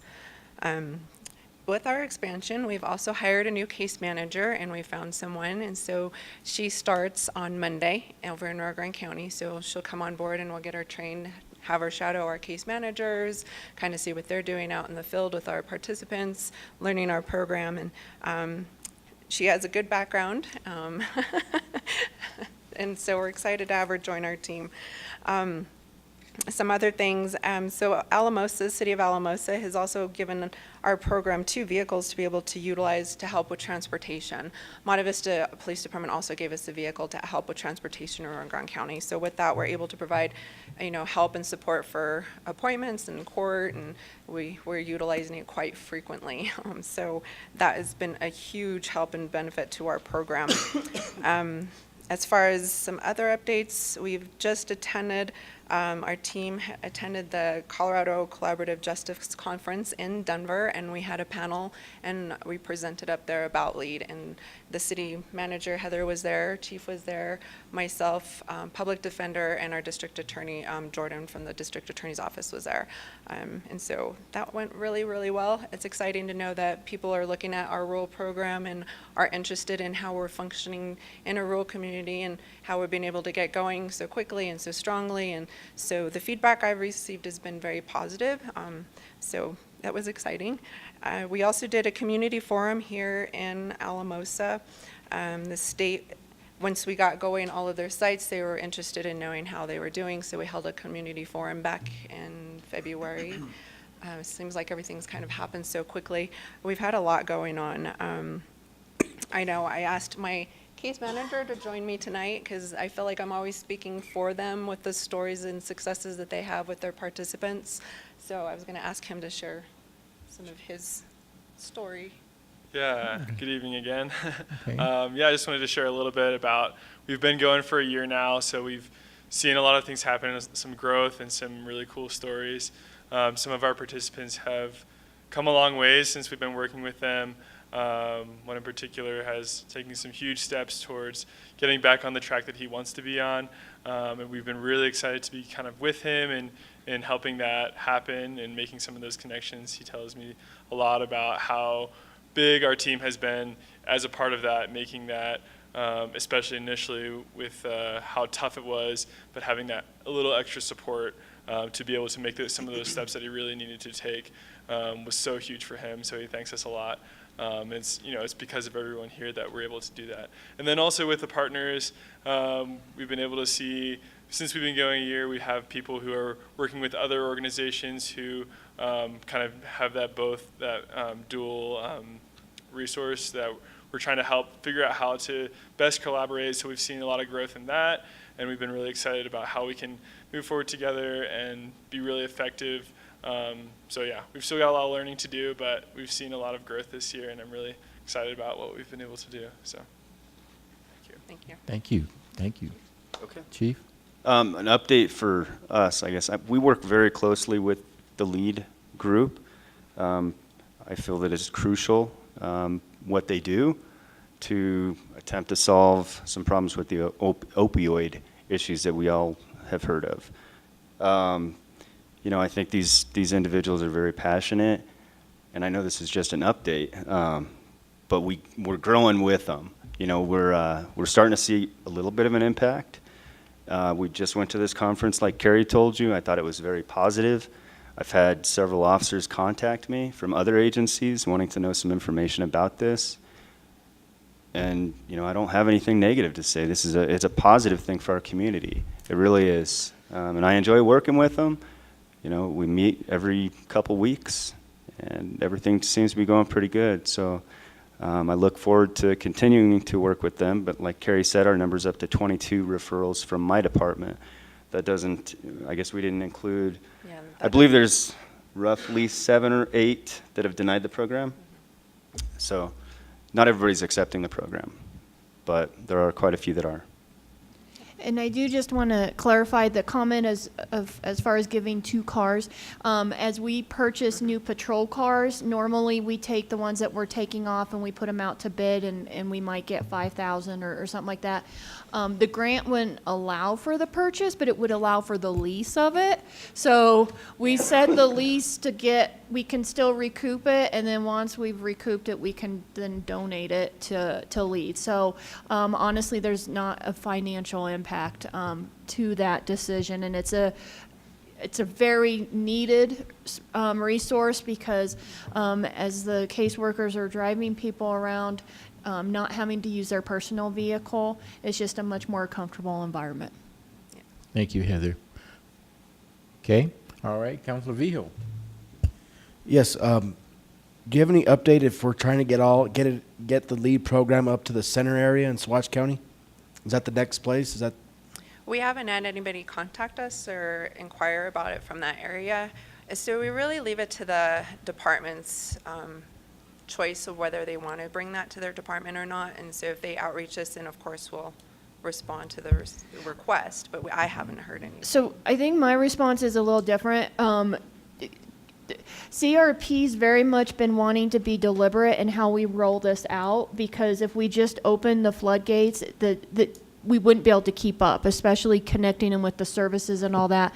But I know from city manager perspective that there's other communities who are interested. They're waiting for us to say, okay, it's time that we can look at you now.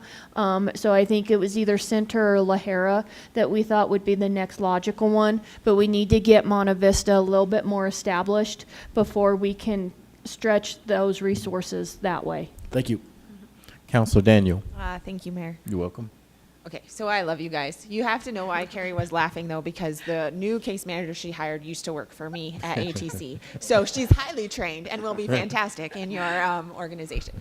So, no, I think that is going to be great. I also had the privilege of being at CCJC. Sadly, the session I was facilitating was at the same exact time as your session. But I do have to say that throughout my time at CCJC, at least 10 people asked me about LEAD. And they were very curious about how it was working, and they understood my role at community corrections and how that works, but also my role on city council. And so I had questions from other elected officials, I had questions from judges, and so I just want you to know that your presentation, your panel impacted a lot of people. And I think that there are going to be a lot more questions coming from other departments, other communities, and we'll be seen as a leader in the state. And I think we already are. But I just wanted to let you guys know that I think you did a great job at your presentation, even though I couldn't see it. But the feedback I've gotten has been nothing but positive. And our team at ATC enjoys working with your team. And I think the collaboration efforts that you have had that are visible really are making an impact to how people see our services in Alamosa. And so thank you so much for that. Thank you. Thank you, Councilor Daniels. Councilor Hensley. So this is just awesome, and the idea of how we as city council heard about this at a CML retreat that we went to, and how taking something that was a little seed, something we heard, and that you have taken this and made it to this level is really exciting. I will tell you, being on the CML executive board, we had a meeting about, 2 or 3 weeks ago, I lose track of time, and one of the things set up for legislative was the idea of expanding funding for this LEAD program.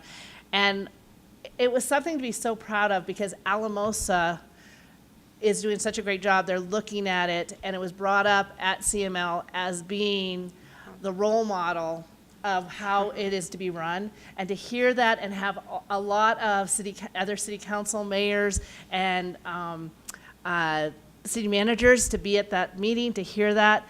I just want to thank you. And there is some pride to that, but at the same time, what a difference we're making, and that this could be the start of something that grows, not just in Colorado, but in other states as well. So thank you so much. Thank you.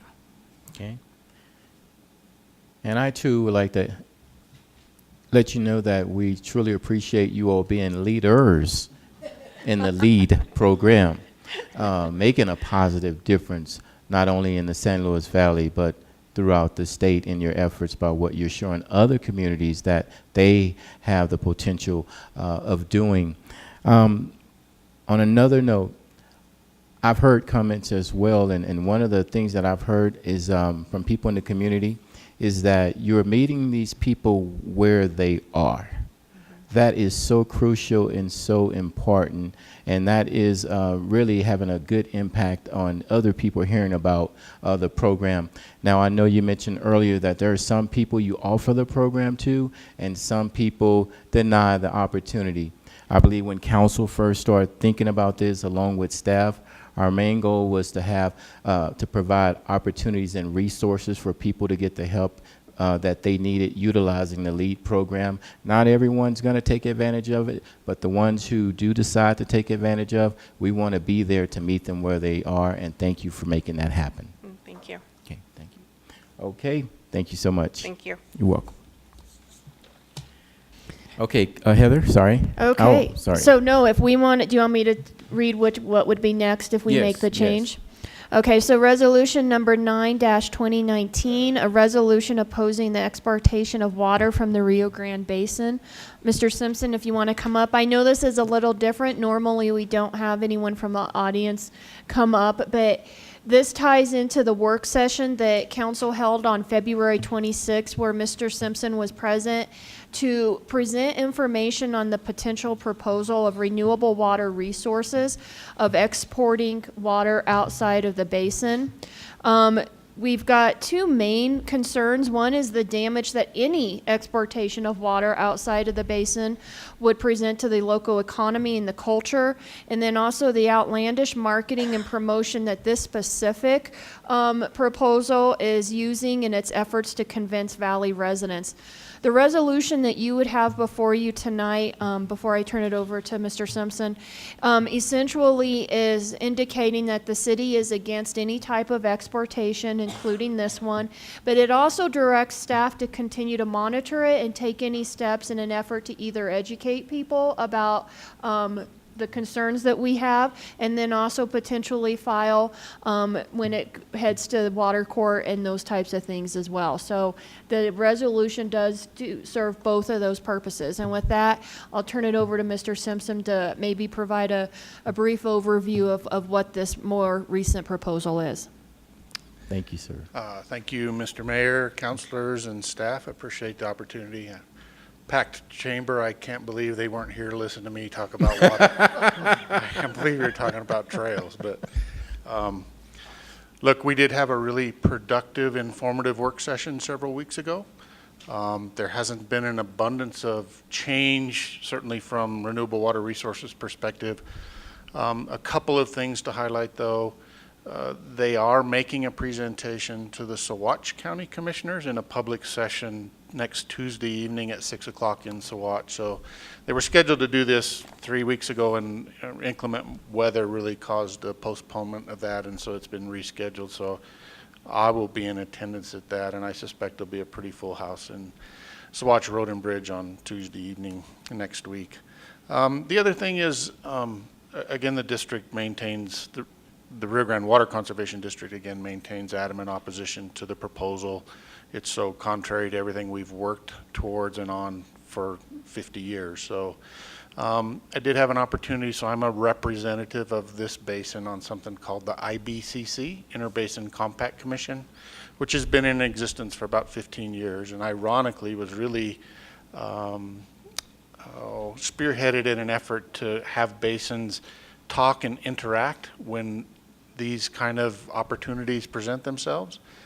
You can rest assured it was really put together and structured to have conversations between Western Slope, Colorado River Basin, and the Front Range, and not Rio Grande Basin to the Front Range, but it's still applicable. So I did have an opportunity several weeks ago to present to the IBCC. Those are 2 representatives from every basin across the state with the proposal and why the district is adamantly opposed to it.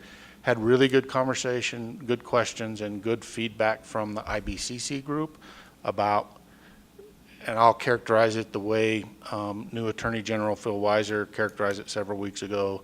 This is just an old school proposal solution to a problem that faces the Front Range about how do you keep up with the demand on the Front Range, and buying and drying property and transferring water out of a basin is just a typical old, simple proposal solution to a problem that's got a certainly there must be a better way to do this. So again, the district just continues to be really involved in public education and outreach. I speak at any event I can attend to present our position, and I routinely use their website again as here's their position and some of the false statements that are included in the website. So we're happy to entertain questions or comments, or if there's other clarification. They haven't filed in water court. The only other thing really that's happened, and certainly council is aware of it, but with Judge Swift's order and adopting and accepting the state's rules and regulations for groundwater withdrawals plays another role in this conversation going forward, certainly.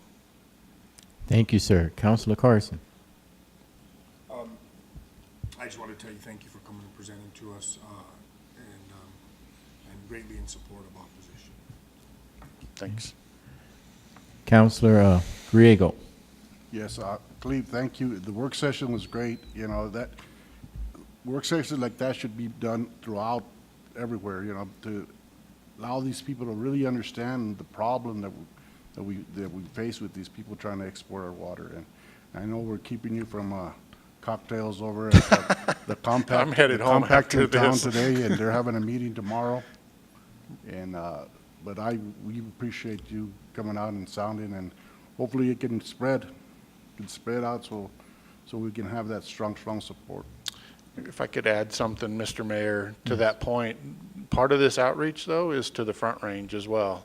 And again, the basins are generally represented by something called the Round Table. You've been part of that, Councilor Griego, and I've asked to go and present at the Metro Roundtable our position, and they've agreed. It's just a matter of trying to get it scheduled. But this whole public education and outreach isn't focused just on the San Luis Valley and our constituents. We realize how important it's going to be to take this message to the Front Range, to the environmental groups on the Front Range.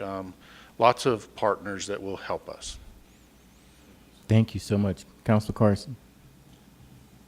Can you talk into the mic, please, so they can hear you? If we don't have any other discussion, I'd move that we adopt Resolution 9-2019, opposing exportation of water from the Rio Grande Basin. Second. We have a motion and a second. Any further discussion? I was going to say a comment. Did you have a comment, Councilor? Okay. Cleve, once again, thank you so very much for the educational work session that you gave to council. I just want you to know that this council and staff stands 100% in opposing the exportation of water from the Rio Grande Basin. And anytime we can do anything to help you in your cause, always feel free to come back and let us know. Thank you. You're welcome. Okay. All right. Start voting.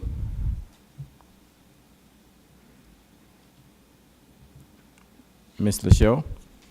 The motion carried unanimously. Okay, thank you very much. Thank you, council. Thank you, Cleve. Thank you all. Have a good evening. You have a good evening. Appreciate you moving me up in the agenda, too. Okay. Thank you, Heather. Thank Good you. deal. So Mayor, Okay. the other item, if council's agreeable, would be Resolution number 8-2019, a resolution establishing the City of Alamosa Standing Committee on Homelessness. Is that okay to move Okay, to sure. next? Let's do that. This resolution comes probably almost after a year of some very deliberative work and discussions and public outreach related to homelessness. I think from a purely city organization perspective, we were hearing a lot more from the community about different types of concerns, different interactions with homeless communities, ranging from frustration to are we doing enough, those different types of things. We started to have some meetings with La Puente board members and staff to get a better understanding of the services that La Puente offers, and I think that was very educational because, one, there's a lot of services they offer, and there's a lot of details to how they manage those services that I'm not sure the general public is aware of. So I think those discussions were very, very positive. We also did some outreach to the community in regards to what their feelings were about homelessness, held a public meeting.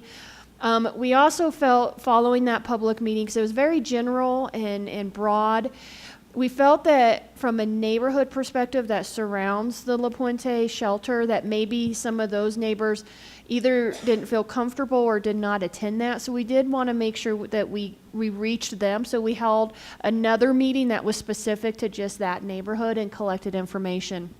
We rolled all of that into more discussions for City Council and La Puente Board and decided to have a small working committee to look at if we were going to create a homeless coalition, who should be on that and what should that coalition be tasked with. And so that committee's been working together. A lot of that language you see in your resolution, we spent a few hours debating words and those types of things, and it was a very thorough process. But what we've come up with, and let me open the resolution, is before council tonight would officially create that committee. The next step would be to then do the applications for that committee, and I'll get into then what some of those other things would be. But the language that the group came up with is to understand housing instability and homelessness in our community through discussion and identification of causes, effects, and potential solutions, and to assist in development of strategic partnerships, collaborative responses, and engagement of community resources. I think a shortened version of what was said during one of the meetings is we need to realize that homelessness is not a La Puente issue. Homelessness is more than just the services that La Puente offers or doesn't offer. And that was the impetus to take it to this coalition level that brings all different types of community partners together to seek to understand and to seek to build collaboration on how we look at homelessness and how to address it. In regards to the recommendation of who should be on the coalition, some of the positions are the traditional, you will do interviews because they would represent a certain area, and then other positions are more specific. And so I'm just going to go through that list right now. So for example, the first one on the list is a county commissioner. We don't feel it's appropriate for City Council to interview the commissioners. They can probably pick among themselves who would represent the county commissioners and be on that coalition. The same for a city council member. We feel you guys are capable of selecting a member from yourselves to be on the coalition. Here's the next one, though, that is specific to a position. So the group recommended the Alamosa Police Chief and the Alamosa County Sheriff. So whoever holds that position or their appointee. So we felt it was important from a law enforcement, not just city, but also county, to have that representation. Then these next ones are ones that are more similar to what you're used to. You would conduct interviews. So someone that represents the health system, someone that represents mental health, someone that represents substance use. And then this next one is a La Puente representative. We felt that the La Puente board could decide if they wanted a board member or a staff member. And then we have on there just a community representative. So that can be just anyone, just a resident. They can live anywhere, whatever council feels is important, and what that person would bring to the table. An at-large representative, this is put in there as this committee evolves and the discussion evolves. There may be times that there's an extreme focus on youth and we want to add a youth, or there could be an extreme focus on mental health and we want a second mental health representative. So this can change what you think the priority is as this group evolves and the discussion changes. The faith community, so someone that represents the faith community, someone who represents the business community. This is a specific one, the Alamosa Director of Human Services or appointee. And then someone who is either homeless or recently homeless. And then a veteran representative. Then you would appoint that one. And then the only other detail that is worth mentioning is for those that you interview and appoint, we have staggered the terms. So we don't want them all to go off at one time. So some are 2 years and some are 4. But then once those 2 years are either renewed or filled, it would be a regular 4-year. But that way we are staggering that. If council passes this tonight, we will work on getting the application out and collecting those. And I believe we have a tentative work session scheduled for you in May for you to do interviews for these positions. Okay. Thank you, Heather. Okay, I'll turn it back over to council. Councilor Daniel. Thank you, Mayor. I did have a couple of questions. I think this list is great. I just want to make sure that the substance use representative is someone who works in the field of either treatment or prevention, correct? That is the intent, not someone who has been using. Yeah, that was- Correct. so just It's to- a professional that works in the field to help and assist. Awesome. And Yes. then the other thing that struck me when you said that it could be focused on youth, I'm wondering if the committee had talked about having a youth representative. We have homeless youth in this community, we have couch surfing youth, and I think a teenager could bring value. We talked about youth, and unfortunately, we had a list of other ones that we had a huge list. And so we had youth, and we also had K through 12. And then we had ASU, and those types of things. I don't think it's on here. But then what we finally decided is we couldn't have too big of a group. So we may either have committees, or we may have time when we are inviting those people and representatives to come and speak and work with the group. I think one of the things, and this is just something I would like us to continue to consider, I think one of the things we hear often from the youth in our community is that we try to provide solutions as adults, and we don't give them the opportunity to bring their voice to the table until it's a specific request versus being part of the process.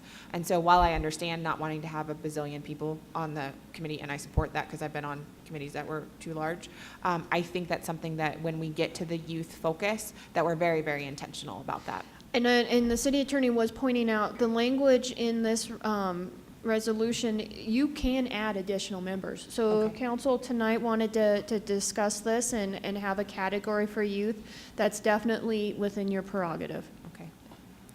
I'm not sure how the rest of council feels about that. I would support that, obviously, from what I just said, but I wouldn't want to belabor this conversation if people aren't sure about that.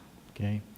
I'll let Councilor Griego go, and then I'll make a comment in regards to, with Councilor Hensley, then I'll make a comment in regards to the youth issue. Go ahead. Myself and Councilor Carson sat on this committee, and I just wanted to express how, you were on the committee also? At the beginning, yeah. Oh, at the beginning, okay, excuse me, Councilor. But the group, the way they work this and work together, and the efforts that they put into this, I enjoyed just the input from every individual that sat on this committee, and to put together something like this and all the meetings we had is very important, and they really understand the importance of how do we fight homelessness, and like the city manager expressed that La Puente is not the only answer to homelessness, so we need to bring these people together to find ways of how we can prevent it. And it's going to be a task, but I really enjoyed working with this group and had a great time. Thank you, Councilor Griego. Councilor Hensley? So I think Councilor Daniel brings up a good point about the youth, and so I would be supportive.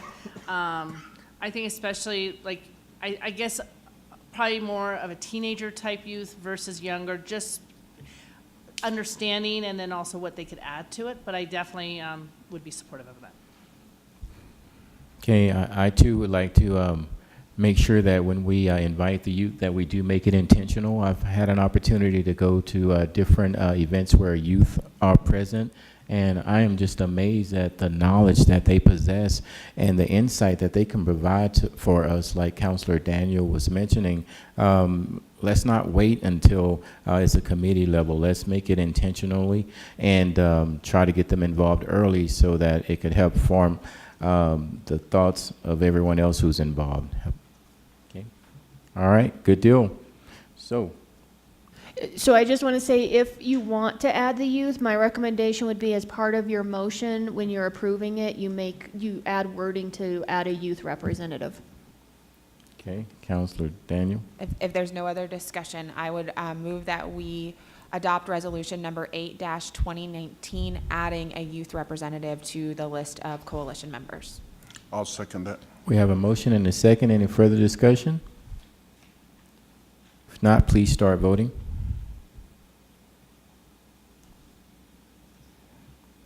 Thank you, Ms. LaShaw. The motion carried unanimously. Okay, thank you so very much.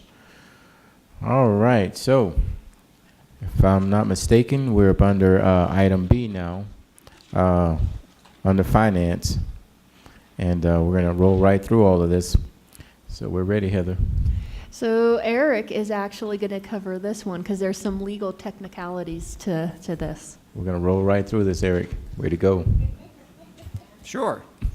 This is a first reading of an ordinance that primarily engages the Colorado Department of Revenue to do our sales tax collection for us. As a home rule city, we have the authority to collect our own sales taxes, and we have done that. We have the opportunity, though, to take advantage of the state of Colorado to do that collection for us at the same time and on the same forms as they collect the state sales tax. So it provides some simplification for our vendors who only then have to file one return. It provides some simplification for us. In fact, our sales tax specialist in the finance department recently retired, and so this was an opportune time to think through this option. It also takes steps towards simplifying the collection of sales tax, which is one of the prongs of the recent Wayfair decision by the U.S. Supreme Court that makes it possible to collect from remote sellers such as Wayfair and Amazon who don't currently remit local sales taxes. So that's the main focus of this ordinance. It does three other things sort of as minor focuses. One of those is in order to be able to collect sales tax or have the state collect our sales tax, we have to align our exemptions with the state in the sense of we cannot exempt things that the state doesn't exempt. Did I say that right? We can collect on more than the state collects on, but we can't exempt things that the state doesn't exempt. And the only thing we have in that category currently is vending machines. So we need to change our exemptions so as not to exempt coin-operated vending machines, which would be like laundromats. It used to be video arcades. I don't think we see those anymore with PlayStation. The red box video thing at City Market, things like that. Secondly, we have the opportunity to fix an oversight we had when we did our gender neutral language stuff. We left out this Chapter 18 stuff. So this gives us the chance to apply that gender neutral language to the sales tax code. And then finally, we add specific exemptions for food purchased with food stamps and WIC, or for transactions on which sales tax has already been paid. Both of those exemptions are in state law, and they trump the fact that we don't exempt them.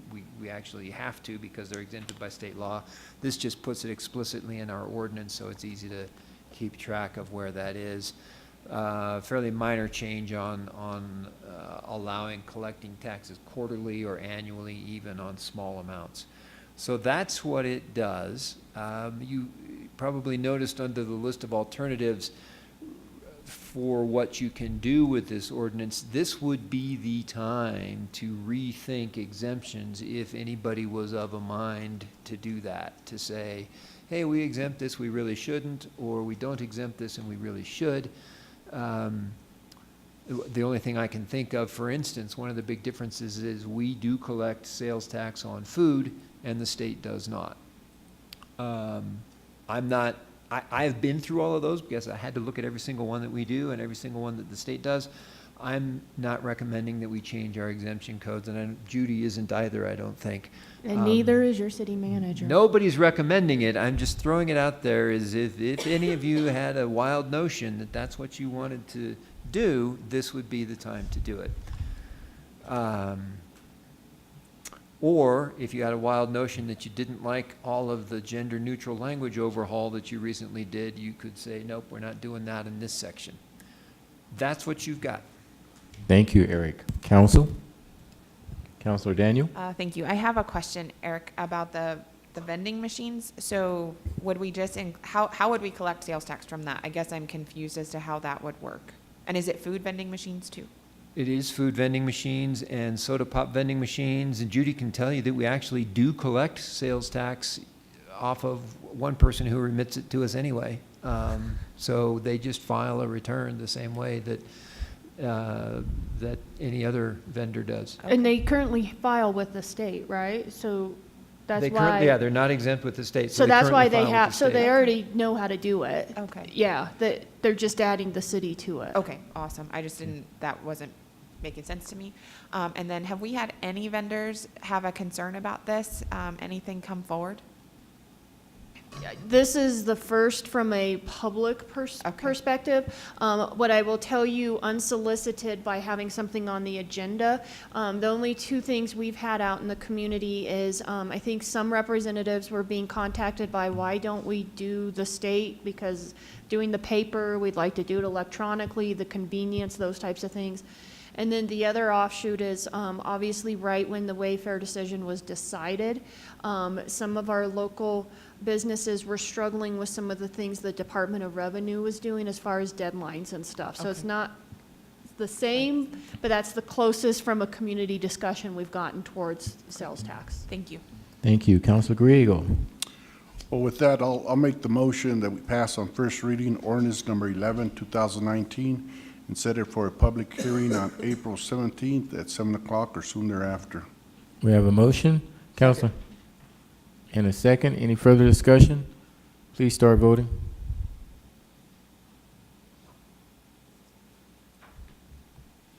Ms. LaChelle? The motion carried unanimously. Thank you. Up next, we have up under item 2, police. Will that be Eric again? Thank you, Mayor. I'm going to do all three of these. These are second readings on a trio of ordinances that you had in front of your at your last meeting, relating to amending our code to align with provisions that exist in state code but that don't exist in our code and should. The first of these is ordinance number 9, which relates to conduct on public property. For instance, City Hall, and making it impossible for either city employees to do their jobs in City Hall or for members of the public to use the facilities here at City Hall for the purposes for which they were intended. And it's not just City Hall, it's all public property. So unless you have any questions about what happened between now and the first reading at your last meeting, I would suggest you open the public hearing, Mayor. Okay. At this time, I will open it up for a public hearing. If anyone in the audience would like to make any comments, please feel free to come up to the podium. Okay. Doesn't appear anyone's coming up to the podium, so I will close the public hearing and bring it back to council. Mayor, I move that we approve on second reading ordinance number 9-2019. I'll second. We have a motion and a second. Any further discussion? Okay, if not, please start voting.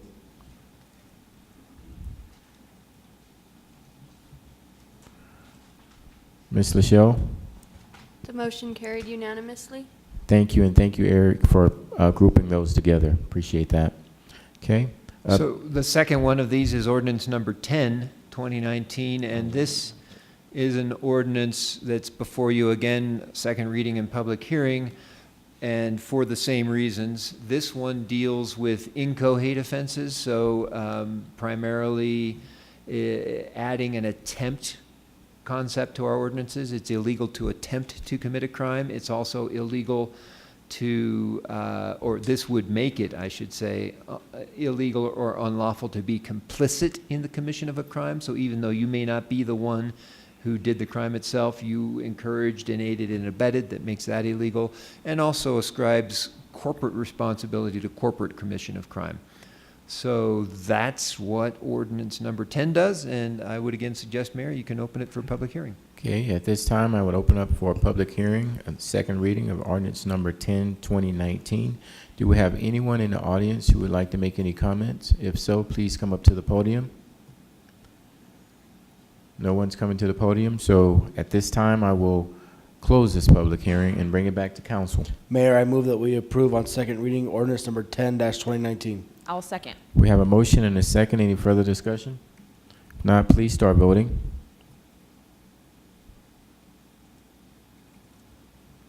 Thank you, Ms. LaShaw.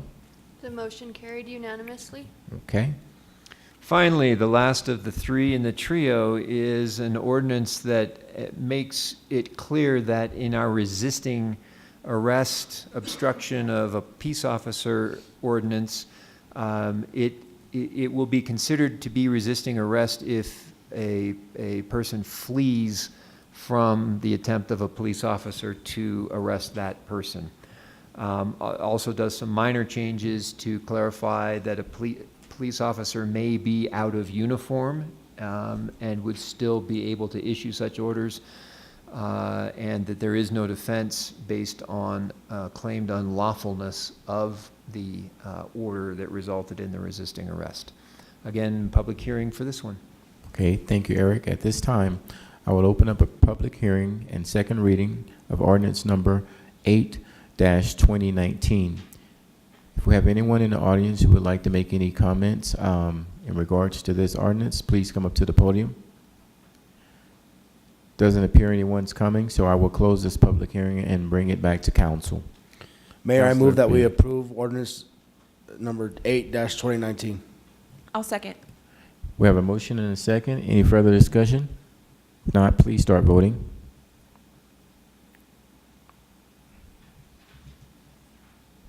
Thank you, Ms. LaShaw. Motion carried unanimously. Okay, thank you. Thank you, Eric. Appreciate that. Okay, up next, we have under item 3, fire. Chief? Mayor, Council, this is the second reading for the ordinance approving 2 intergovernmental agreements with the Colorado Department of Safety, Colorado State Patrol for our dispatching agreements for both police department and fire department. We've had these agreements going for several years. They do run for a 5-year period, and both of them are expiring this year, so we just have to renew those agreements. Okay. Thank you very much, Chief. At this time, I would open up the public hearing and for the second reading of ordinance number 7-2019. If we have anyone in the audience who would like to make any comments, please come up to the podium. Doesn't appear that anyone's coming, so I will now close the public hearing and bring it back to council. Chief, thank you for your work on this. Mayor, I move that we approve ordinance number 7-2019 on second reading. I'll second. We have a motion and a second. Any further discussion? Councilor Griego? No. Okay. Start voting. Okay. So you reaching out. Okay, Ms. LaShaw. Motion carried unanimously. All right, good deal. Okay, up next, under City Clerk, Municipal Court. Heather, I believe you're going to take over that. Thank you. This one's pretty straightforward. We have a regular scheduled meeting for June 19th, which falls when a majority of council and your city manager, city attorney, and city clerk are all at the Colorado Municipal League. So our recommendation is to cancel that meeting. Okay, Councilor Griego. I'll make the motion that we cancel June 19, 2019 regular meeting. Second. Okay, we have a motion and a second. Any further discussion? If not, please start voting. Ms. LaShaw, Motion carried unanimously. you're getting the workout tonight. There you go. Good deal. Up next, we have committee reports. Do we have any committee reports? Mayor, I went to the school board meeting on Monday. Mm-hmm. Again, kind of same thing. They're getting ready for testing, which is next week. So parents, please get your kids to bed early so that they're refreshed. Get them some breakfast that morning. We got big tests next week, and it's pretty big for teachers. We're kind of freaking out a little bit, but just joking. And then another thing that they're talking about, they're in the preliminary stages of maybe changing a procedure that they've had for a long time, especially down in the elementary school, about how parents can choose or give their top 3 teachers that they want their student to have the next year, in the next school year. There's a chance they might change that. I have no opinion, but if you're interested, you should probably go to the next school board meeting. Thank you very much. It's kind of a hot button topic. It's kind of cool to see. Kudos to their school board. They had some really good conversation about it, so it's pretty good. Thanks. Thank you for that update, Councilor Vigil. Councilor Hensley. So on March 28th last week, the marketing board had their volunteer dinner for all the volunteers that help for the Welcome Center. And I was very honored to be able to be at that dinner. And wow, it's incredible, some of the people and how long they have volunteered for and how many volunteers we have. So it was just really a neat celebration. And so that was a fun event to be at. Okay. Thank you for your work on that committee as well, Councilor Hensley. Okay. Anyone else? No? All right. Good deal. Up next, we have staff announcements. So we will have Mr. Rice make his way up to do a quick update on the ice rink multi-purpose facility and golf course. As he makes his way up, the only other, well, I have a few, but the timing, you do have a work session scheduled for next week, so a reminder for that. It's a meeting with ASU and their strategic plan. And the annual board appreciation dinner has been set. It's April 22nd, and Adams State Student Union Building was selected as the location. And so I do have one thing after Mr. Rice does his. Thank you. Good evening, Mayor, Council.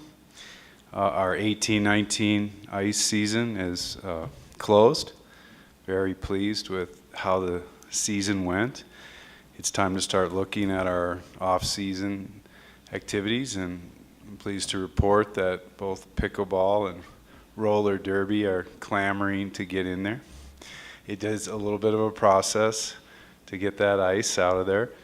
So Jess has been holding them off a little bit, but they're already scheduled in there. And on the event side of things, I know we're talking with the hospital for bolos and boots maybe being over there, so that's exciting. That's good. So maybe a little more event traffic over there that we'd all like to see, being the multi-purpose nature of it. I will prepare a usage year revenue report. Just give me a few weeks on that now that the season's closed. It'll be interesting to analyze the usage but like we've talked about, I really think we got a segment of kids and population that isn't maybe in our traditional programs over there. So that was good to see. Another update on the irrigation project at the golf course. It has begun. Thankfully, the weather is cooperating. We had a two-stage bid process. We pre-qualified firms that were qualified to do the project. 5 firms made that cut. We invited them to go to bid. 3 produced bids for us. 2 probably dropped out when they saw we wanted to start right now. Heritage Links out of Houston, Texas was chosen. They were the low bidder. Thankfully, their bid was under budget as well. Larry Rogers, our designer, he is in charge of the project. He was down this week laying out the main line of the pipe. Harry, correct me if I'm wrong, I know Larry was like wanting this done in 6 weeks. I don't think it's going to be that fast. But he's driving the project really well. Heritage has experience in Colorado. They've done a couple projects, and Larry's worked with them as well. We're really confident with them. Kelly, Harry, and I, and Larry kind of collaborating on the project. And any questions on either of those? Okay. No questions. You couldn't get Curly to work on that project? You're dating yourself there, Mr. Attorney. Okay. All right, thank you. No questions, but a comment real quick. I want to thank your staff that you have at the rec center. They've really been working good with the pickleballers like myself and the basketball players, as well as the roller derby team, making sure that all of us have access to the gymnasium during this busy time when it's hard to go outside. So I just want you to know that they're doing a wonderful job of coordinating everything. Good deal. Thank Okay. you. Thank you. Mayor, Yes. if I may, Mhm. one comment before you leave, Andy. Yeah. Now that the all-purpose pavilion, not the hockey pavilion, but the all-purpose pavilion is now ready to be used for other things. Are we going to do any kind of advertising out there or saying that, hey, we have this facility, you can rent it, you can use it? Is there something It's that a good idea. You know, we don't typically put a whole lot toward advertising, but with a new facility, it certainly makes sense. So maybe we can utilize our social media and other avenues to promote, hey, this facility is available for your event. Thank you. Yeah, thank you, Andy. Thank you, Councilor Griego. Okay, thank you so very much. Okay, thank you. Okay, Heather? So the only last staff update I wanted to provide is, I know this is something that's been closely watched. We had set a deadline for the financial assurances to be submitted for April 1st from the Rio Bravo. The group did meet that deadline and submitted what staff had requested.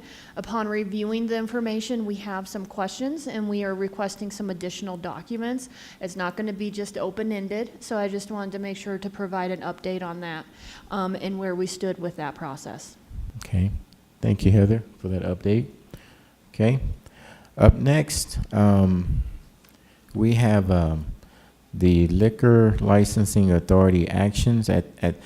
Before we go into this, I know Councilor Griego and myself were not present. I know Councilor Daniel did attend, I believe, a conference call or something, so Councilor Griego and myself were abstained from the voting.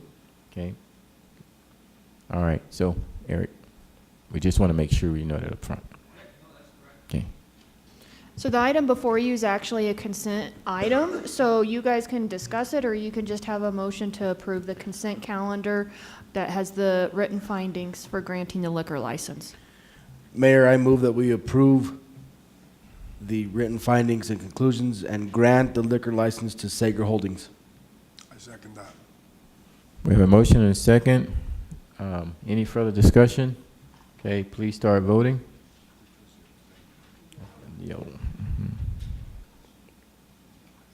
Okay, Ms. Lachelle?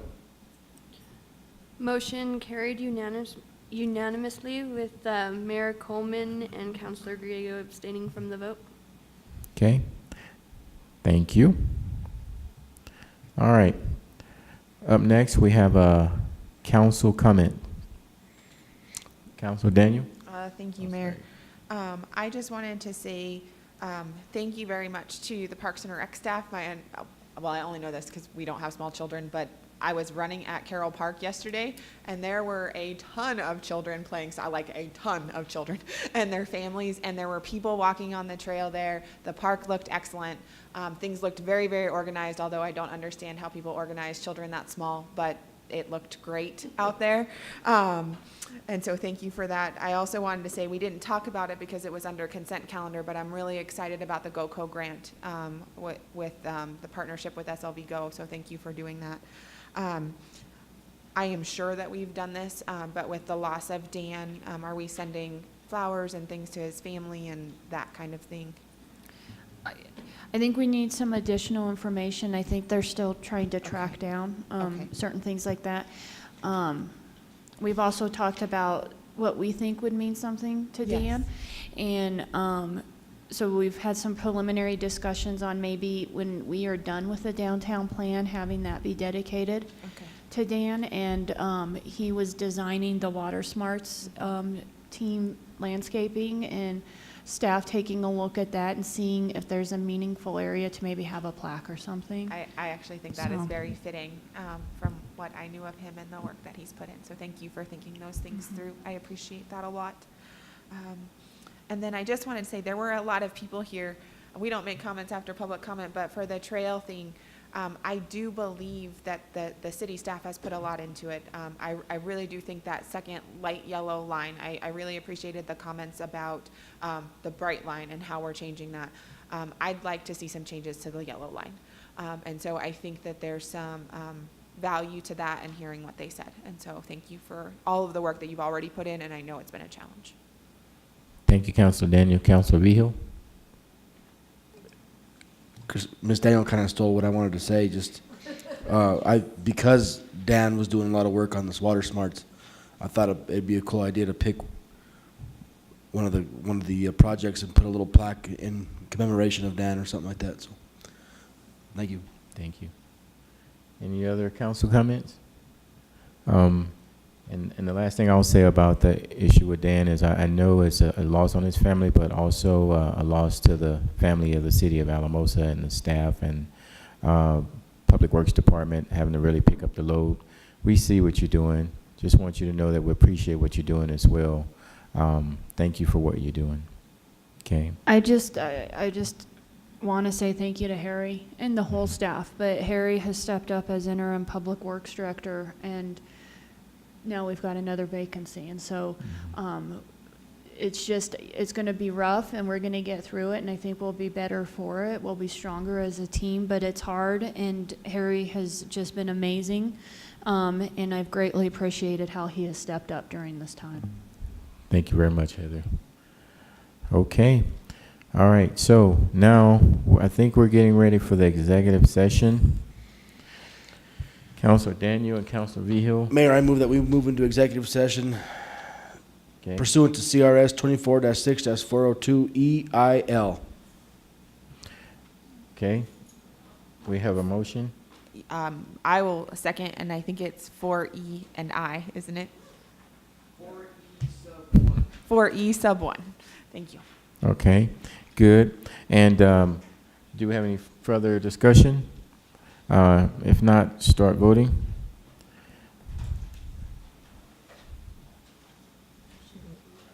Ms. LaChelle. Motion carried unanimously. Okay, we will enter into executive session. After the executive session is over, no further business will be discussed, and we will adjourn the meeting. Council, if you want to take a 5-minute break, and then we meet over there at about 9:45, we'll get started.